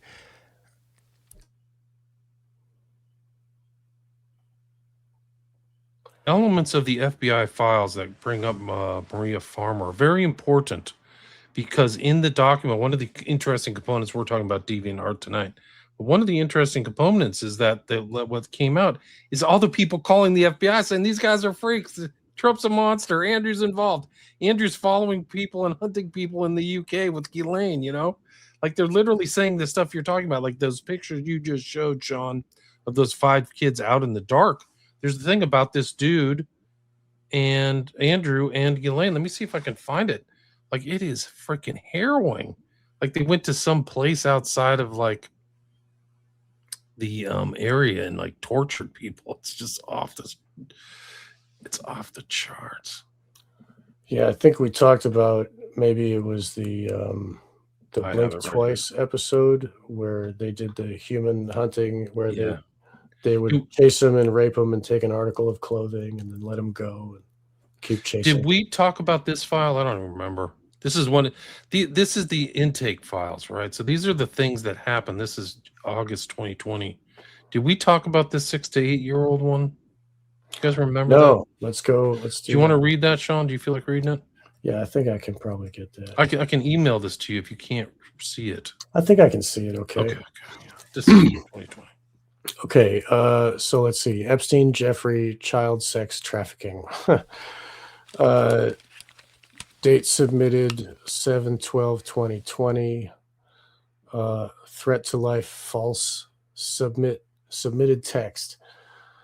When I was 6 to 8 years old and living redacted, in Surrey, UK. I was drugged at night and driven by my father, blank, to pedophile ring parties. The main house I was taken to is located behind Thorpe Green at the end of a private road. Hurst Farm Livery Stables is next door. In the driveway of this house, I was hit by a dark blue car with a personalized license plate ending in redacted, driven by Prince Andrew. I was not taken to hospital, but I suffered permanent injuries to my ribs, hip, and leg on my right side. The car's hood figurine broke off in my hand on impact, and I later buried it near my home, so it could still be recoverable as evidence. After I was hit by the car, I woke up to Prince Andrew doing something redacted in the house. I was also redacted. You don't know. I have medical records of the resulting infection. I once ran away from the house naked and made it to the Irish traveler community down the road. GPS number, given the exact place. I remember seeing and speaking to a man. Sorry to interrupt, Sean, but for people who don't know, Irish travelers are synonymous with gypsies. So they're kind of like the term that's used in the UK for gypsy communities. They're very itinerant and, there was a movie, I think. Yeah, Yeah. I was trying to say something nice, but there was a movie with Brad Pitt about the gypsies. I can't remember where. Yeah, you like Dags? Yeah, something. Yeah, I something, remember that one. That was he spoke in a real distinctive accent. I can't remember the name of it, but anyway, sorry to interrupt. It was Lock, Stock, and Two Smoking Barrels, or was it? I think it's the same director. Yeah, the same director. Oh, Snatch. I think that's the one. Yes, good memory. Anyway, so I have medical records of the resulting infection that Andrew gave her. I once ran away from the house naked and made it to the Irish traveler community down the road. I remember seeing and speaking to a man, so I think that there may be Irish travelers living in the area who could corroborate what goes on there. I was also taken to another house that I later recognized as Frogmore Cottage when its refurbishment was in the news in 2018. There I was restrained on a table and tortured with electrical shocks by Ghislaine Maxwell and surrounded by watching men. I remember seeing Prince Andrew's face, redacted. I tried to sneak out. Maxwell caught me and beat me with the bristle end of a broom. Redacted. She also threatened me, saying that I deserved to die, and hit me in the face with the broom, breaking my nose. I was only taken to the hospital for the broken nose after a rugby match, so that the injury could be blamed on that. Violation questions. What was the exact crime that occurred? Human trafficking and sexual assault against minors. When did the crime incident occur? Please provide an approximate date, 94 to 96. Where did the crime incident occur? Frogmore Cottage, Windsor, SL4 2JG, United Kingdom, Engham, GPS coordinates, Palm Beach, Florida. First name redacted, last name redacted, date of birth, all that redacted. Subject information, first name Ghislaine, last name Maxwell. Additional info. During this time frame, I also went on yearly vacations with my family to Florida, staying at my grandparents' house in Vero Beach. I remember on one occasion being driven by my father over an hour away to a mansion with a gated driveway and a large rectangular swimming pool. I was molested by a man that I later recognized as Epstein when he was in the news. He blank redacted. He took pornographic photos of me in a skirt. Around late 2012, I had not yet fully processed all these memories, but I reported my father to the police after seeing a text from Ghislaine Maxwell on his phone saying, "I have 2 children." And being triggered by it, I believe it's possible that my father may have been involved in procurement for the pedophile ring even then, because he made visits to several local schools and a disabled children's home, the White Lodge Center. Oh, there's no thing a cult there, guys. The White The White Lodge. Lodge. Right. In the end, he was not arrested and the case was not investigated. As a result, he was able to destroy a lot of evidence, such as photographs. Releasing Ghislaine Maxwell on bail would lead to the same outcome. I am willing to testify and provide evidence and or more detailed descriptions of events. So, other ring members. Here we go. My father's best friend, blank. My father's secret accountant. He lives in the house between blank, GPS coordinates blank. Those coordinates we can't see. I heard my rapist from Frogmore Cottage at his house during a party on a Saturday in the summer of 2018. How is contact known? I was a victim of human trafficking by her pedophile ring. Additional info. I also remember another victim being blank. She is a year younger than me, so she may have been as young as 5 years old at the time. Afterwards, she was taken out of an affluent private primary school and sent to the worst school in the area, blank. They won't tell us what the worst school is. That's redacted too. That was where I first recognized her, even though we had supposedly never met. She was put in a class 2 years ahead and then went to the same secondary school as me, blank, a year before I did. We have never once spoken. How is contact known? Redacted, is the daughter of, redacted, and my childhood friend. I remember, redacted, was at some of the parties with me, and I remember us once hiding behind a drape together. However, we have never discussed it, so I don't know what she remembers. Let's see.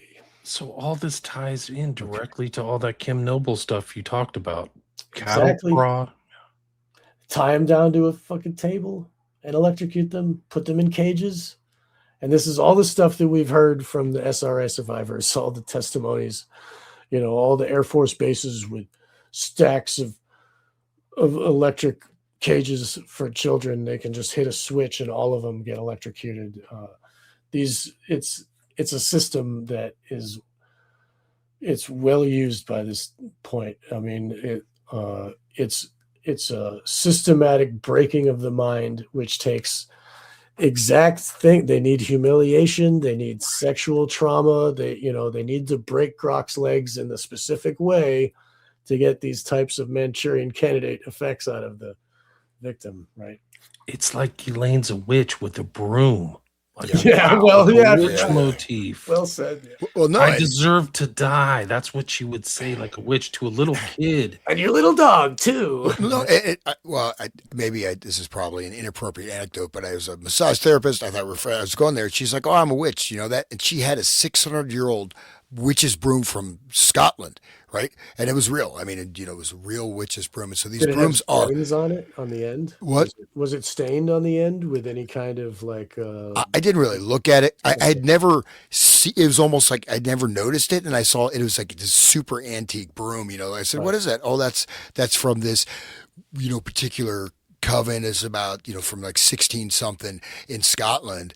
And so the brooms are charged with power, I guess, You know what they did with those, right? It's a sex magic tool. it's a phallus. It's a dildo that they would slather like hallucinogenic, uh, like fly agaric, from the mushroom, the red mushroom with the white dots, that causes a dissociative effect in the witch, and she can do her astral travel but it's applied through the walls of the skin of the vagina. Is like it absorbs through that, like the way that cocaine absorbs through your nose membrane.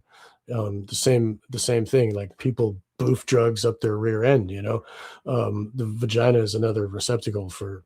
So that's what witches would do, is sex magic with the broom. Like they riding the broom is like literal. They put it between their legs, Anyway, that's a little piece of knowledge for you listeners who may not have known that. It gets really dark. This is a very important. I mean, there's so many important intake documents, but the timing is very important. And I'm glad that you read that time, Sean, because 7/13, Ghislaine Maxwell was arrested on July 2nd, 2020. So once these people got arrested, it's in the news, and then they're calling, right? The same thing happened with Epstein in 2019. So these people are like, oh, I got information. What's the critical thing that this person said on here? I am willing to testify. Covered this up. She got such, I mean, her whole trial is just complete farce. It's more to suppress information. I mean, she's getting a kid glove treatment. It's a massive. When they let her out, she's going to say everything they want her to say, and she's going to be the perfect tool for covering up everything. Just wait. They're going to guys, this is such an important document. This is 2020. It's not something that happened. I mean, the events happened a long time ago, but somebody's coming forward after 25 years, feels safe because somebody's arrested. I will provide evidence in more detailed description of events. They're telling that to law enforcement. What did they do? We never found out what this person had. They may have taken evidence and covered it up, or this person may not even be alive. I don't even know. It shows it's a massive. Guys, there are thousands of these intake documents. There's thousands of them after they were arrested. That's how big the cover-up is, and Trump is right at the center of it. Bondi, Blanche, they're all in so much trouble because once these files, and other people are covering the stuff. Once these files come out, they're irrefutable. Are you saying that this isn't an Epstein file? It says a freaking official record right here. The EFTA number is EFTA 000204557. You can go download this. And it also goes against that narrative that these guys were just purveyors of like Lolitas or, teen models or 15-year-olds or 16. No, there's a lot more documents like this of young kids, guys. So very important stuff. Thanks for reading it. Yeah, my pleasure. That's fine. Yeah. The Kim Noble stuff, this validates the Kim Noble and the SRA kids torture stuff. Like, people can't believe it because it's so freaking awful. Why would you want to believe it? But Dutroux. That's what it takes. Yeah, right. Dutroux. But you see, that's what it takes to turn a grok, to make them a slave, is you have to put them through that. Sorry, Hans, keep going. Sorry. No, the Dutroux stuff, talking about the cages. There's a lot, and you find very similar stories of people that would have no connection with each other. You know what I mean? With the very similar descriptions of that. But I mean, also, it's like yes, the modern version has become scientized, right? I mean, it's scientific, mind programming. This stuff has been around for a long time, and there's various forms and modalities of it, including initiation and, cult secret societies, including, doing this, and even look at the Mayan society. I mean, this whole society was basically programmed, you know what I mean? So you have all kinds of examples of this. Aztec as well. Yeah. And so people knew about, how to do this. They may, I think be honest, I think we have a poor limited modeling, because we're not just brains floating around, brain in a vat. That's a goal of the elites, is a brain in a vat. They describe it, in the 50s, the brain in a vat, like you're just a brain in a vat. We put whatever we want into that brain. Right. But I'm just saying, like, this stuff has been around. It's just that it's been systematized and turned into a scientific methodology when you have these mass programming things, right? With all the cages. I mean, Like Fritz Springmeier talks about this other abandoned military base, you know, and where they have exact same setup with cages. You press a button, you electrocute them all at once, and they occasionally they'll pull kids out and have them sacrifice for examples to traumatize the other kids, and they just do this en masse, right? And you know they have, you know, Franklin cover up, the allegation of what's the guy's kid's name? It's not Boner, or it's what's the guy who did the deposition for an hour? John Bonacci. Johnny, gosh. Bonacci, yeah, thank you. Right. He said that they had kids in cages, and that's what Hunter S. Thompson had the kid in the cage. Then they sexually abused him in the most horrific manner, and then shot Bonacci. That's what Bonacci said. It's in the Franklin cover-up. It's not believable. And that ties directly into this guy Pigliazzi with Hunter S. Thompson. Right. So you have these elite connections to this hyper deviancy. well, and Hunter S. Thompson, I mean, they talk about him filming the events, you know, and he was there, and then he was on the date. I think it was David Letterman show. Yeah, I like to hunt people, you know, and it's, you know, like, you know, he just said my fun is like I like to hunt people and kill them. You know, he says that on the David Letterman show. David Letterman, oh, well, let's change the subject there, buddy. You know, but that's, you know, that's who these people are. And so, you know, in a certain way, like, I mean, Hunter S. Thompson, who's like this countercultural icon, if you look at Fear and Loathing, like once, you know, you look at it from the lens that we know, even that movie, right? You can see it's not just about having a good time and partying, right? There's a whole other layers to these things. And Hunter S. Thompson was a friggin' wacko, man. Yeah. Yeah, right. And did he kill himself? Hunter S. Thompson didn't kill himself. I'll get that on the Very questionable. Right. There are stories of Jeffrey Epstein hunting for animal cages. Like he's looking for animal cages. I'm trying to find it right now. Right. And then the animals that he said go ahead and kill, like we'll keep those ones for the eggs, right? And you think about the genetic material that he's looking for with the, you know, that was the Zorro Ranch one we talked about. right. That, yeah. Keep the chickens for the eggs, right? Here, read this one. Here's another one. Let's see if I can pull this up. This is the cage one.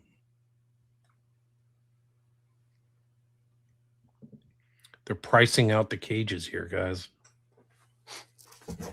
Like literally, this is EFTA 019 72294. Somebody want to read that? I guess I can.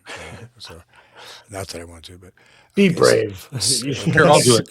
Okay. You're going to do it? It goes. I'll do it. Yeah.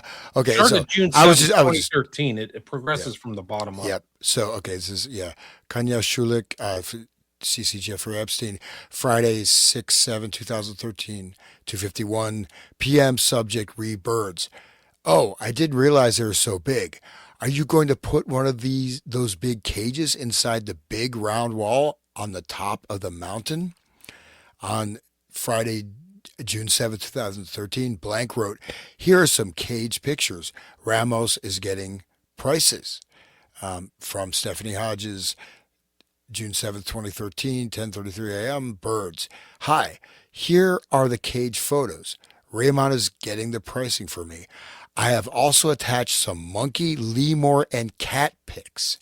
There are options as well. Steph, on Friday, June 7th, 2013, Stephanie Hodge wrote, I will forward the cage info and get pricing. On Friday, June 7th, 2013, Blank wrote, good morning, Stephanie.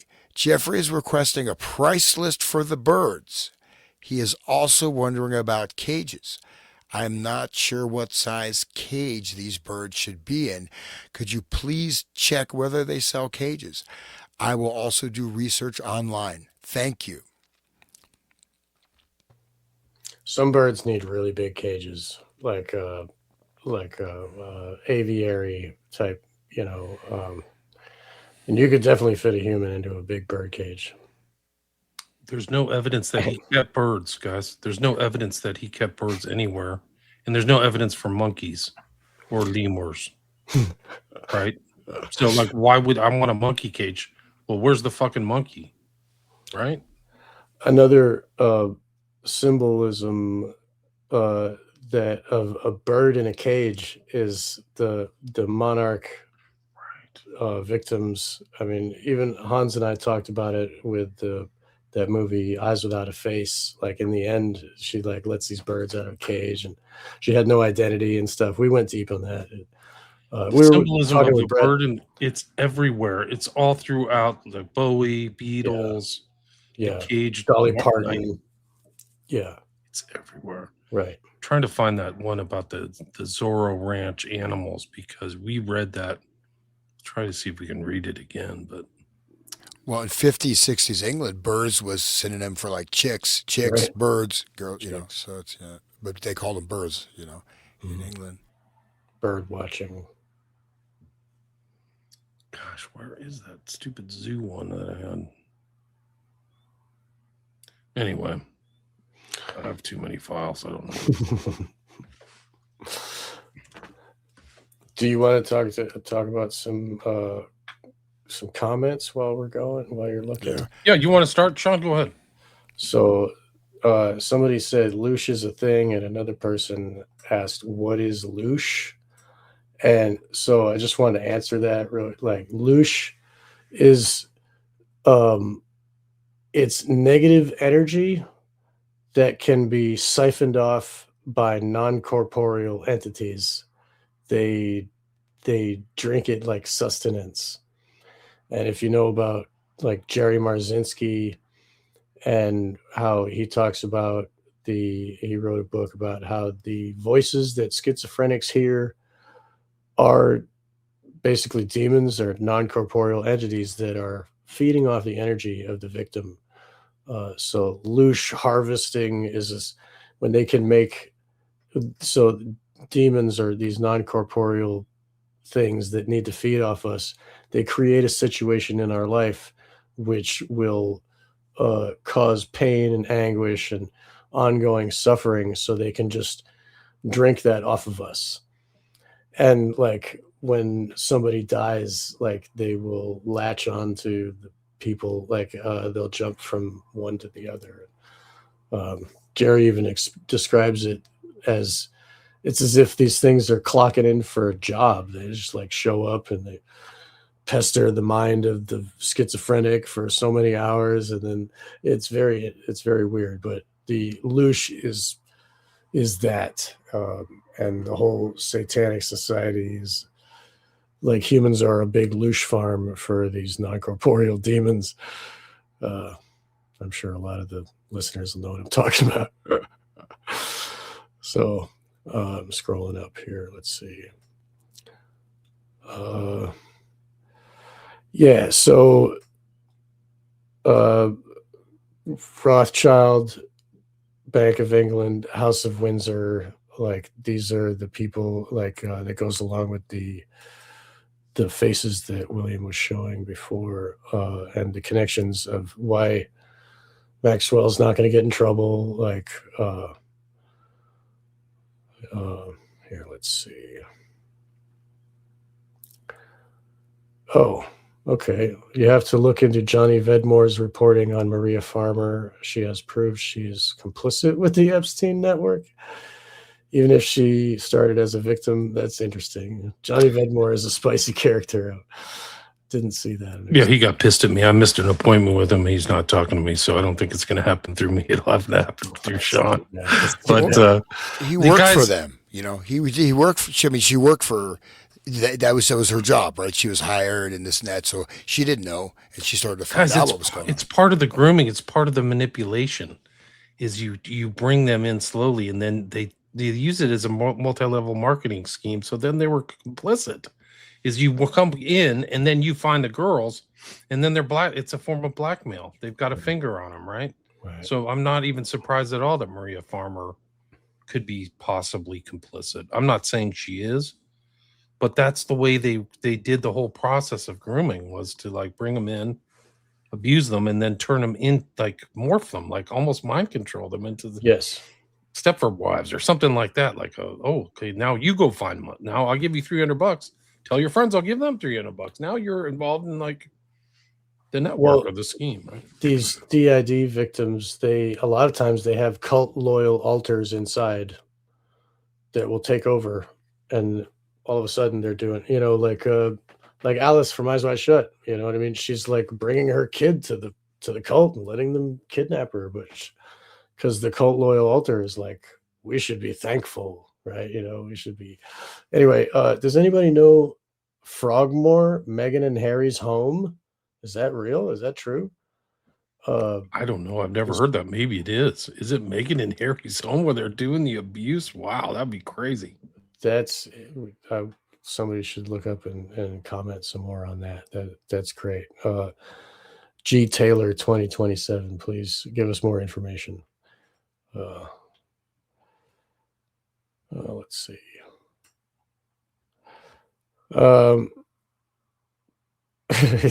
Please interview Johnny Vedmore. Can't, not William, but maybe Hans or Sean. Okay. It is, according to Google, it was gifted to them in 2018, though. It's recent. So maybe it was in the royal family. Frogmore Cottage was officially vacated as the property of the Duke and Duchess of Sussex. That's them. So right? At one point it was. That's Meghan and Harry. Wow. So orphanage would lend out kids over the weekends in England.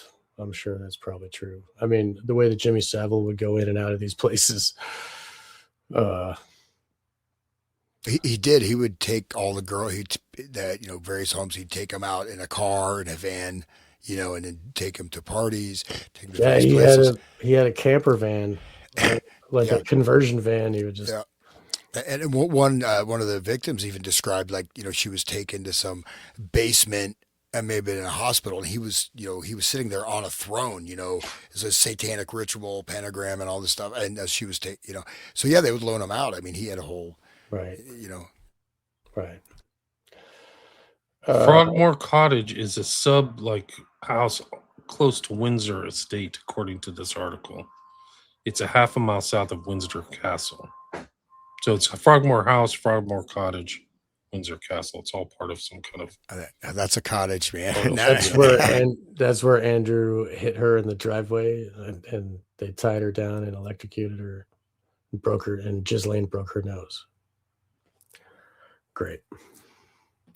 Here, talk about Eyes Wide Shut, right? Yeah, right. Elite castles. Yeah, like Metmore Towers, right. Barto67 says, this sounds very much like the Sasha Riley story about Trump. He said his pilot father trafficked him to Trump at some farm in the Midwest. And Sasha Riley, people should listen to that. Holy crap. Because it makes sense. Like the ego of the narcissistic psychopath, is exposed in those Sasha Riley tapes or whatever you'd call them. Someone says, G. Taylor says, blows my mind how many people still look up to the Windsors. That's mind control right there. That's just the same as we get here in America with Hollywood. It's people believe anything. People are, programmable.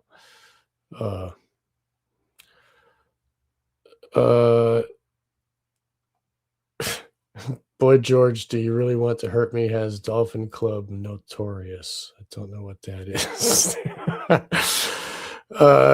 Was Ghislaine teaching the men how to do this as well? Does anybody know that? It seems like she was the real kind of handler of everything. So I would say that she definitely was handling the women and instructing them. She was kind of like the housewoman or something like that. But I didn't come across a lot of boys being trafficked. Right. That was over in, so that was at the Finders Group or whatever, the Boys Town, whatever your flavor is, you go to the, anyway, so, okay. Oh, I didn't get what that was about. Okay. Applicator, that was talking about the broom. All right. Okay. William, did you live in NorCal during grade school? Ever hear about the Pescadero field trips? You still there, William? He might be going to the bathroom. We'll ask him later. Uh, hear about this Amanita, like in the movie Witch, the one who spelled it two dot. Yeah, that's a great film. Everybody should see that. And the director is he's a great director. He just did Nosferatu. Oh my god. Anyway, people will tell me.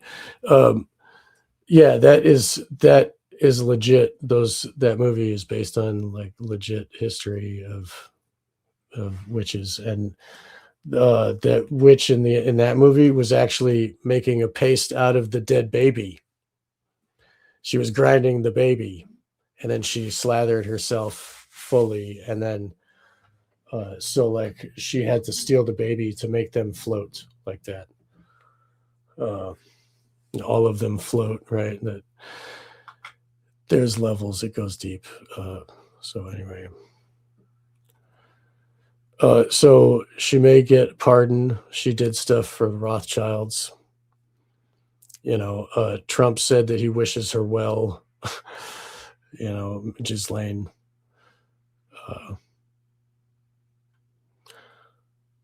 Okay.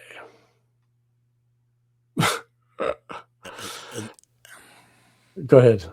I'd say I'm sure everyone knows this by now, but I mean, her father, Robert Maxwell, is a major espionage player, major owner of massive amounts of media, right? He actually got rubbed off by the Mossad because he got a little bit too big for his britches. I guess he was, complaining, but he, Ponzi schemes, everything. But this guy was very high level. And so she she dialed in right at the top, and she started doing this when she was quite young. Right. Yeah, she was probably programmed to be this. Like, I think she didn't have to be programmed. She was just like, this is what you do. Okay, it looks fun. Right. So seriously, like, I don't think she had to be programmed, depending on the family. Sometimes, yeah, they do like abuse to make people psychopathic, but some are just like, no problem. This seems really fun. And it's, William, you had a question here. Let me find it. Okay. Did you live in NorCal during grade school? Ever hear about the Pescadero field trips? I did live in NorCal. I graduated in 1986, and there were field trips all around. Pescadero was kind of in the Bay Area Peninsula, but I never heard anything bad about it. But I mean, there are pedophiles everywhere, man. On the Catholic Church, like school, coaches, boys, Right. It was just a thing people grew up anywhere you can get kids away from their parents, really. Yeah. Yeah, it was bad. So I don't know. I mean, there were all kinds of stories. Like, trying to think, like one of the AYSO coaches got busted. There were stories. I mean, the other thing is, like, we knew, like, growing up, there were, like, when you're a boy, that these are inappropriate relationships that adults are having with girls, men, but you didn't have anywhere to go. You didn't, like, you just knew what was going on. I actually had somebody who grew up in the same year was being abused by some old dude, and none of us knew, but we all knew. And there was one girl who was being raped by her dad, and to get back at him, he had a nice this is a pretty dark story, but she had a nice Mustang that he liked to drive around. So what she did, this is in an upper middle class environment, she hung herself in the garage so that when he came back from his car drive and opened the automatic garage door, he found her hanging, the girl that he was raping. Never went to court, and everybody, it's like, people talked about it at school.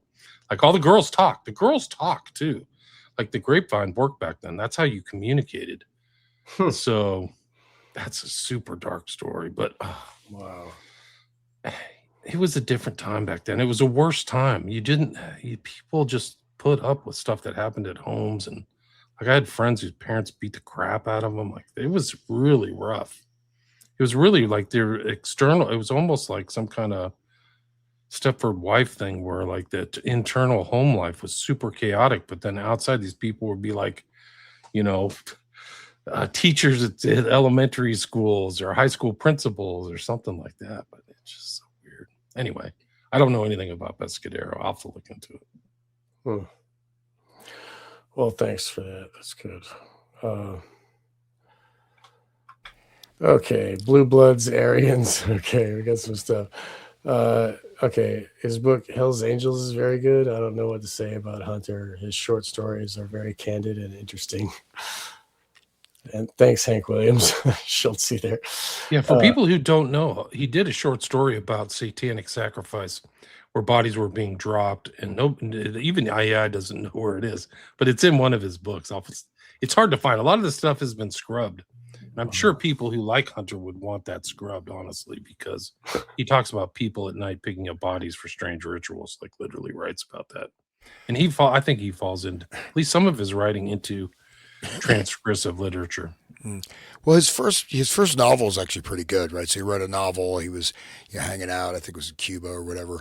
And so he started as a novelist and he switched to journalism. But I think somewhere along that journey, he crossed, to another, want to join the club and maybe, you know what I mean? And so I think he decided to join the club,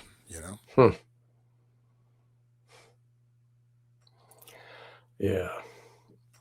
D4VD also had a big cage at his home. Right. Yeah. So, did he have Humane Society connections? So, all right. The world is so lost. Dude. Right. So, let's see.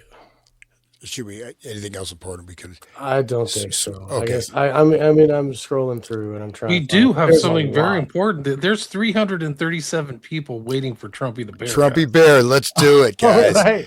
Are you guys ready? This is one of the greatest experiences you'll have today. Here, I'll do the here, wait, I'll find it.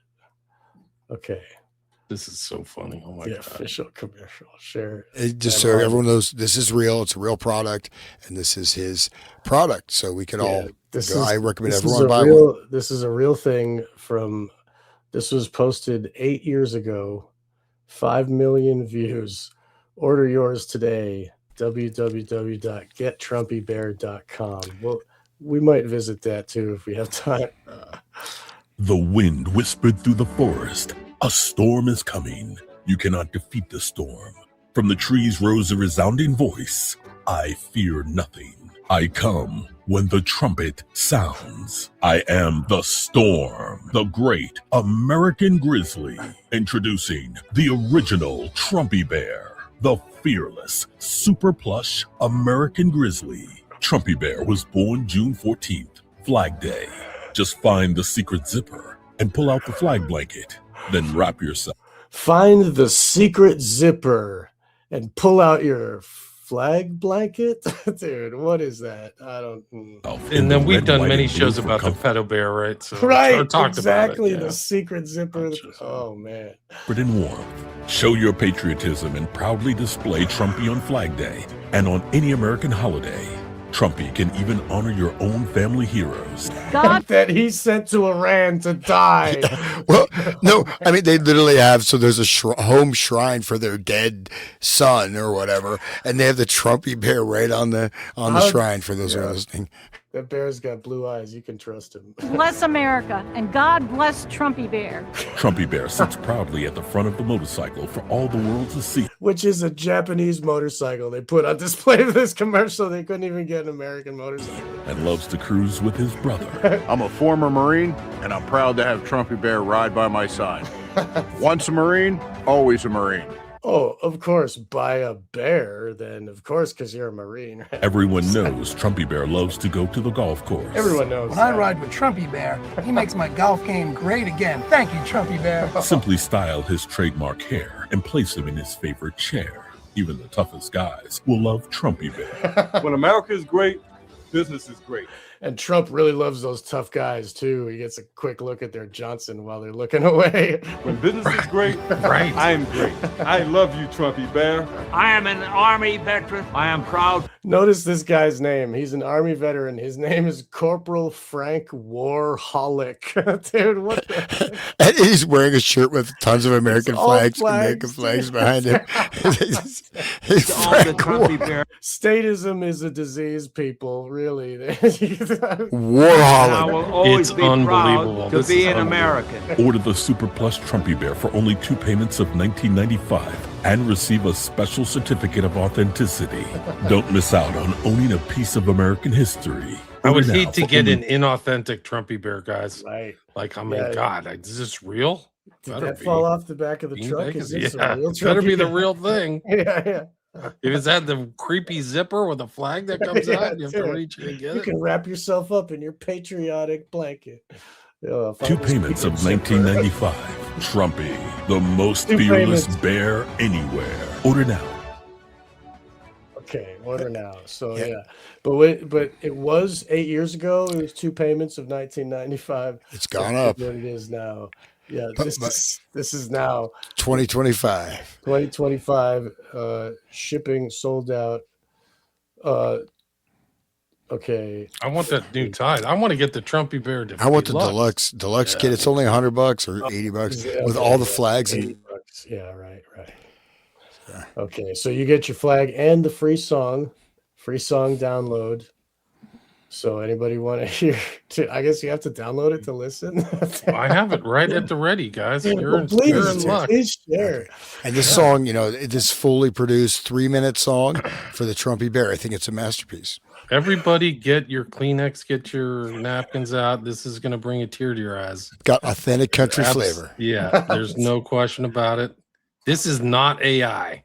By the way. And you'll never be able to forget how much it costs and where to get one. Oh man. Okay. It's called gettrumpybear.com. That's the thing. Let me see if I can play this on here. Everybody remembers Balenciaga's bear campaign, I'm sure. Yeah, grab him by the teddy. Right there. I'm a proud American to ride on my Japanese motorcycle with a bear that has a hairstyle like the president who destroyed my dollar. But the guy's like super macho. He's got like the, chopper. I am his bear. I'm a proud Marine. Like, dude, Make my golf game great again. Thank you, Trumpy. I have the MP3. I'm trying to figure out how to play this. I think you can go to the website and there's like a little thing where you can play it live, isn't there? So yeah, we played it live. We played it live last time. Yeah. Here, let's see. Just hit the download and then it'll give you. I'm going to the website right now. Let me see if we can figure this out. For all you listeners, because we love you, we're gonna show you. But most jingles are about 10 seconds, 30 seconds, 3 minutes and 3 seconds, man.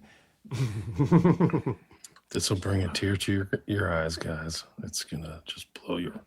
Trumpy Bear Distributor says they've received hundreds of threats, including death threats. You can download this yourself, guys. Let me know if you hear the audio. Nope. Does the audio come through? No. Okay. If you It's got that catchy intro, guys, so get ready. It says 2 fake assassination attempts, but then yesterday was another one. Yeah. To get that new ballroom. Yeah. Here we go. Here we go.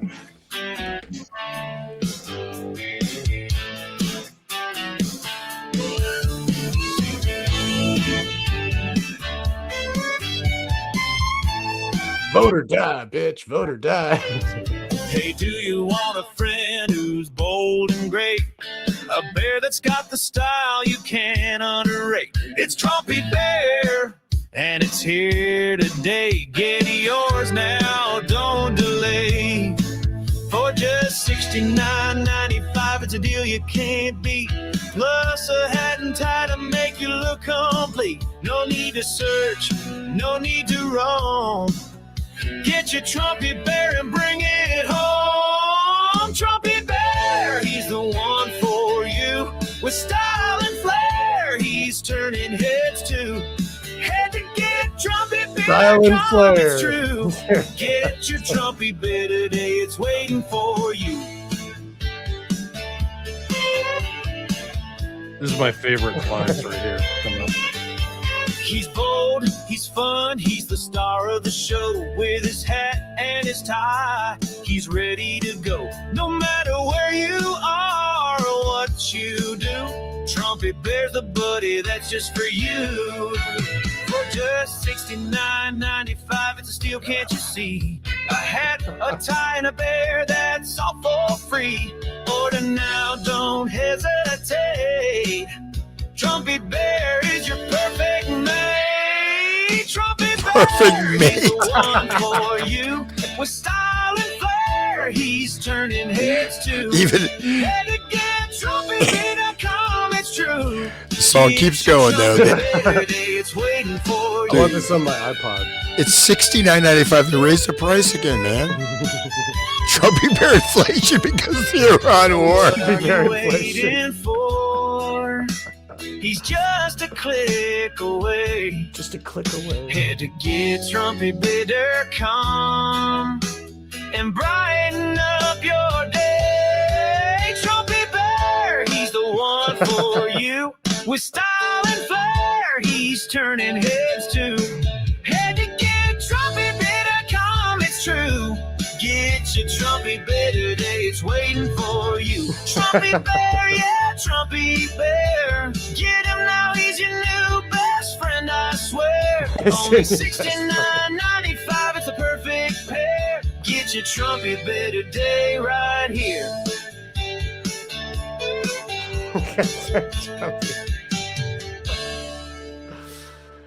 So you heard it here first, people. Trumpy Bear song. Guys, you have to treasure these things. This is pre-AI. YouTube's probably gonna freaking get us because YouTube is probably... The Trumpy Bear squad's coming after He's your this. perfect mate. Oh, yeah. Holy crap. He's It's your like best- a sex doll? What the Find a secret zipper. Trumpy Bear is your perfect mate. Trumpy Bear, he's the one for you. With style and flair, No, and the lady's, kind of attractive, probably whatever housewife, and take it out and wrap yourself in the secret, open the secret zipper, and there's the flag, wrap yourself in it. Secret zipper. Why is it, what I mean? Come on. So great. There's got to be somebody in that like advertising department just booting it up. Like they have to be like in on it. Like, guys, let's just have fun doing this and make the most ridiculous thing. Well, He's your perfect mate. But the song, they just extend it past any, again, most jingles are about 30 seconds, maybe 45 seconds. This is full 3 minutes. And that out chorus, it just brings the passion up. They just keep it going, man. With a soulful country fiddle, it's got to be real. And he comes with a free hat and a tie. It's still funny. It's still That comment was from before, but I just want to play it now. It's freaking Jewish. Guys, you guys waited to the last minute on this show, so you really have been privileged to witness Trumpy Bear pre-AI, guys. Incredible. There's tons of comments. Somebody did a super chat. Thank you very much, Daniel. Really appreciate it. I mean, there's so many comments, guys. It's really hard to keep up with it. Yeah. Like there's like a lot of comments, a lot of people involved. So thanks everybody for listening. Really appreciate it. We didn't even get to my slides.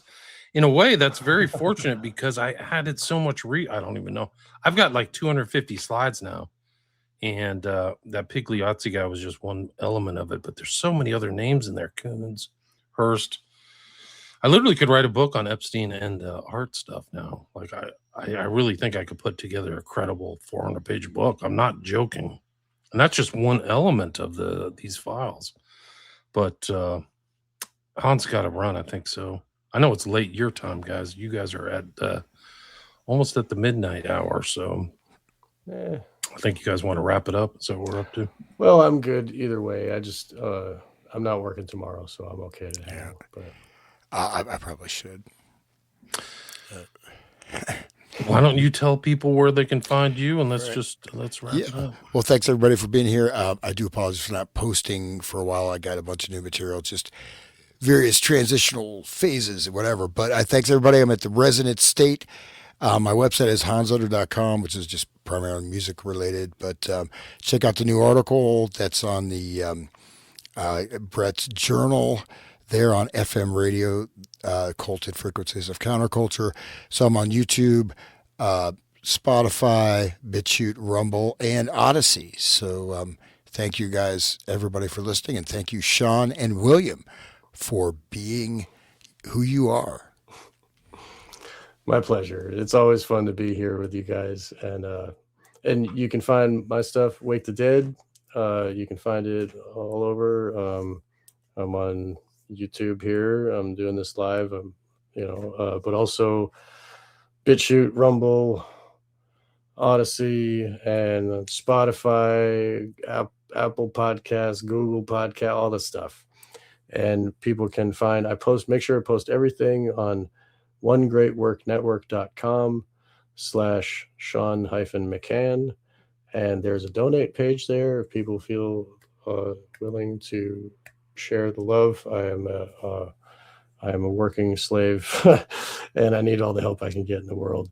Also, I mentioned this last time, or might have, but I now have a P.O. box that people can contact me, send me stuff, or whatever, donations, or evidence of magazines, or whatever, cannabis. Send it to Wake the Dead, P.O. Box 93, Oberlin, Ohio 44074. And thank you, William and Hans, for joining me. Yeah, thanks for being back. I've really enjoyed these shows. They started before Charlie Kirk was assassinated, so it was August. So I think we're on our almost 8th month. It's almost a year. We'll get to August. I know, it's amazing. I think they're fantastic shows. We, even tonight we didn't really get into the files, but I think we talked about a lot of stuff, a lot of predicates leading up to Epstein. So it's a really good kind of entry thing about, like, this isn't some anomaly that came out of nowhere. These are a lot of people around that Epstein correlates or rhymes with, or is analogous to, with the Podesta files. But so check out these guys. And sharing is caring. So if you like the shows, please share them. Really appreciate it. That means more than anything, really. It's more important than giving money, actually, is just to share on your social media. Share these guys' shows, Wake the Dead, Resonant State. I know a lot of you guys are fans. So that's one of the biggest things to support. You don't even have to pay money. I know times are tough, man. Like, I go to the grocery store. I spent $200 on stuff that used to cost me $75. Yeah, dude. So we all have to kind of come together in ways that don't involve the evil, corrupted financial situation. And sharing is one of the ways you can do it. It doesn't cost you anything. So just really appreciate it. I try to share a lot of people too. So I try to pay it forward. So if you can pay it forward, I'd really appreciate it. And thanks for sticking in there. It's really a benefit for Trumpy Bear. It's one of the most inadvertently funny things I've ever seen. Yeah. You can see my stuff. I have 5 books on Amazon, or I post a lot on Patreon, so it's ad-free. And I also respond a lot on there. And if you want to reach out to me, send me an email. It's the best way to contact me. I check my email all the time. I spend like 2 hours a day in correspondence. You wouldn't believe it. But it's worked for me, not just for setting up like shows and things, but people send me really great information. I got a lot of SFK information today. Things like Blink Twice was a perfect example. I had no idea about that movie. And it turned into an episode that everybody can learn from, and Sean and Hans and I can learn from. So also, William Ramsey Investigates is the podcast, and you can see stuff like that. I did 3 shows yesterday on the Epstein files. So if you want to go and read through those code words and strange things like jerky and white frozen tuna, whatever the hell they're talking about. Sounds appetizing. Yeah, it doesn't make any sense. I didn't know tuna had a color. Like, I just thought tuna was tuna, but I guess Epstein has a different sensibility. But anyway, I'm assuming this will be a part 2 next week. Sure. And then get into the files. I have just a almost encyclopedia of information on this. It's really important. We talked about the intro, Hans did too, about how important eyes are a doorway to our sensibilities, psychology, and the general culture. And Epstein was a deviant. There's no question about it. So anyway, thanks for having me on, guys. Really appreciate it. We look forward to part 2. Thank you, William. Yeah, great concept, and I really enjoyed it. Thanks everybody for listening, and stay free. If the STF, okay, I'm not good at not swearing if I'm trying not to swear. If shit hits the fan, I'm building these dome home communities, hopefully out in New Mexico, because just a heads up, there is a potential of things going super south in the United States. It may, I say 3 to 6 months, 9 months.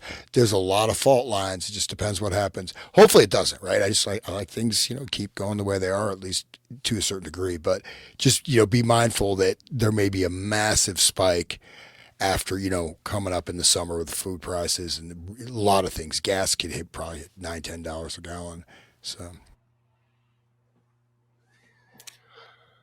Well, on that note, wah, Debbie Downer. Thanks, Hans. You always have Trumpy Bear to perk you up, guys. Yeah, Trumpy Bear he's a perfect mate. He's a perfect mate. Just remember Trumpy Bear. He's my best friend. If Trumpy Bear is your best friend, man, you're in a lot of trouble, man. I'm sorry. If Trumpy Bear is my best friend, dude. Oh, here we go. Before we go, corroborates what you said. Somebody that works for the DOD told me to stock up on food, and there is a big attack coming, and I've heard it from numerous circles. It will be a military false flag. So get ready for May Day, everybody. Beltane's coming, right? Yeah. According to some, credible experts like Larry Johnson, who was like an ex-CIA analyst, there's real conflicts within the Department of Defense now. Like a lot of these people they're not on board with another attack on Iran. So things are really strange. And we did a show on Civil War, guys. Yes. These are all prescient. We did so many things that are so important.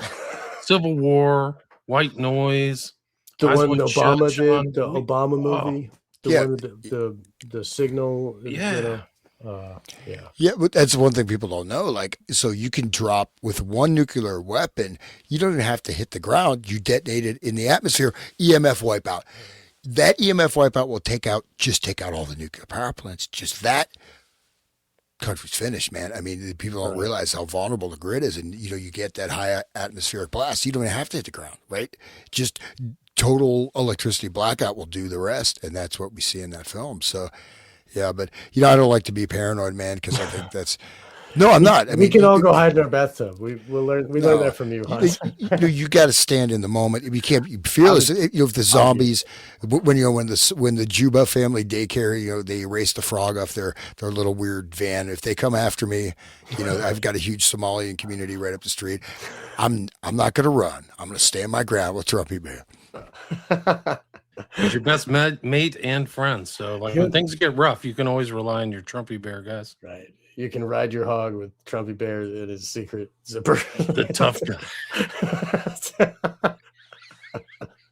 Sorry, guys. That was gross. When he's meeting that MMF guy, the guy's giving him the spread legs, crotch you. He's seriously, just here you go. Here's what's on display. No, he does. He says he spreads his legs, man. It's here's the merchandise.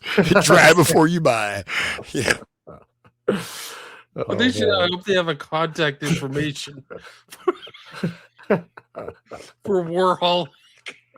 Warholic, yeah, we got to get Corporal Warholic on. We got to get him on and really interview that guy too. Find out why I think he's going to be my new mascot for the show. That's a great idea. If the Civil War goes down, I'll call him. Yeah, keep voting. Right? You can be. Yeah, can you imagine him showing up in front of your house with Trumpy Bear to help you fight off the Civil War? The MAGA Civil War with Captain Corporal Warholic. You cannot write this stuff, man. It's so fun. Oh, he gets drunk on the blood of the vanquished.